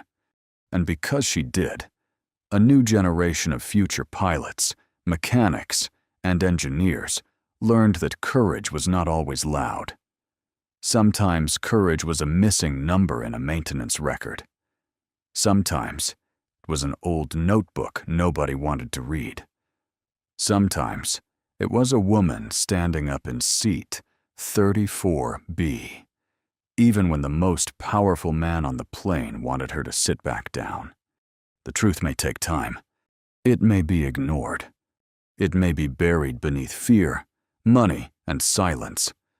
But when the storm comes, the truth is often the only thing strong enough to guide people home. If this story reminds you that doing the right thing matters, even when no one stands beside you, hold on to that lesson. Because the world does not become safer when brave people stay quiet. It becomes safer when they speak.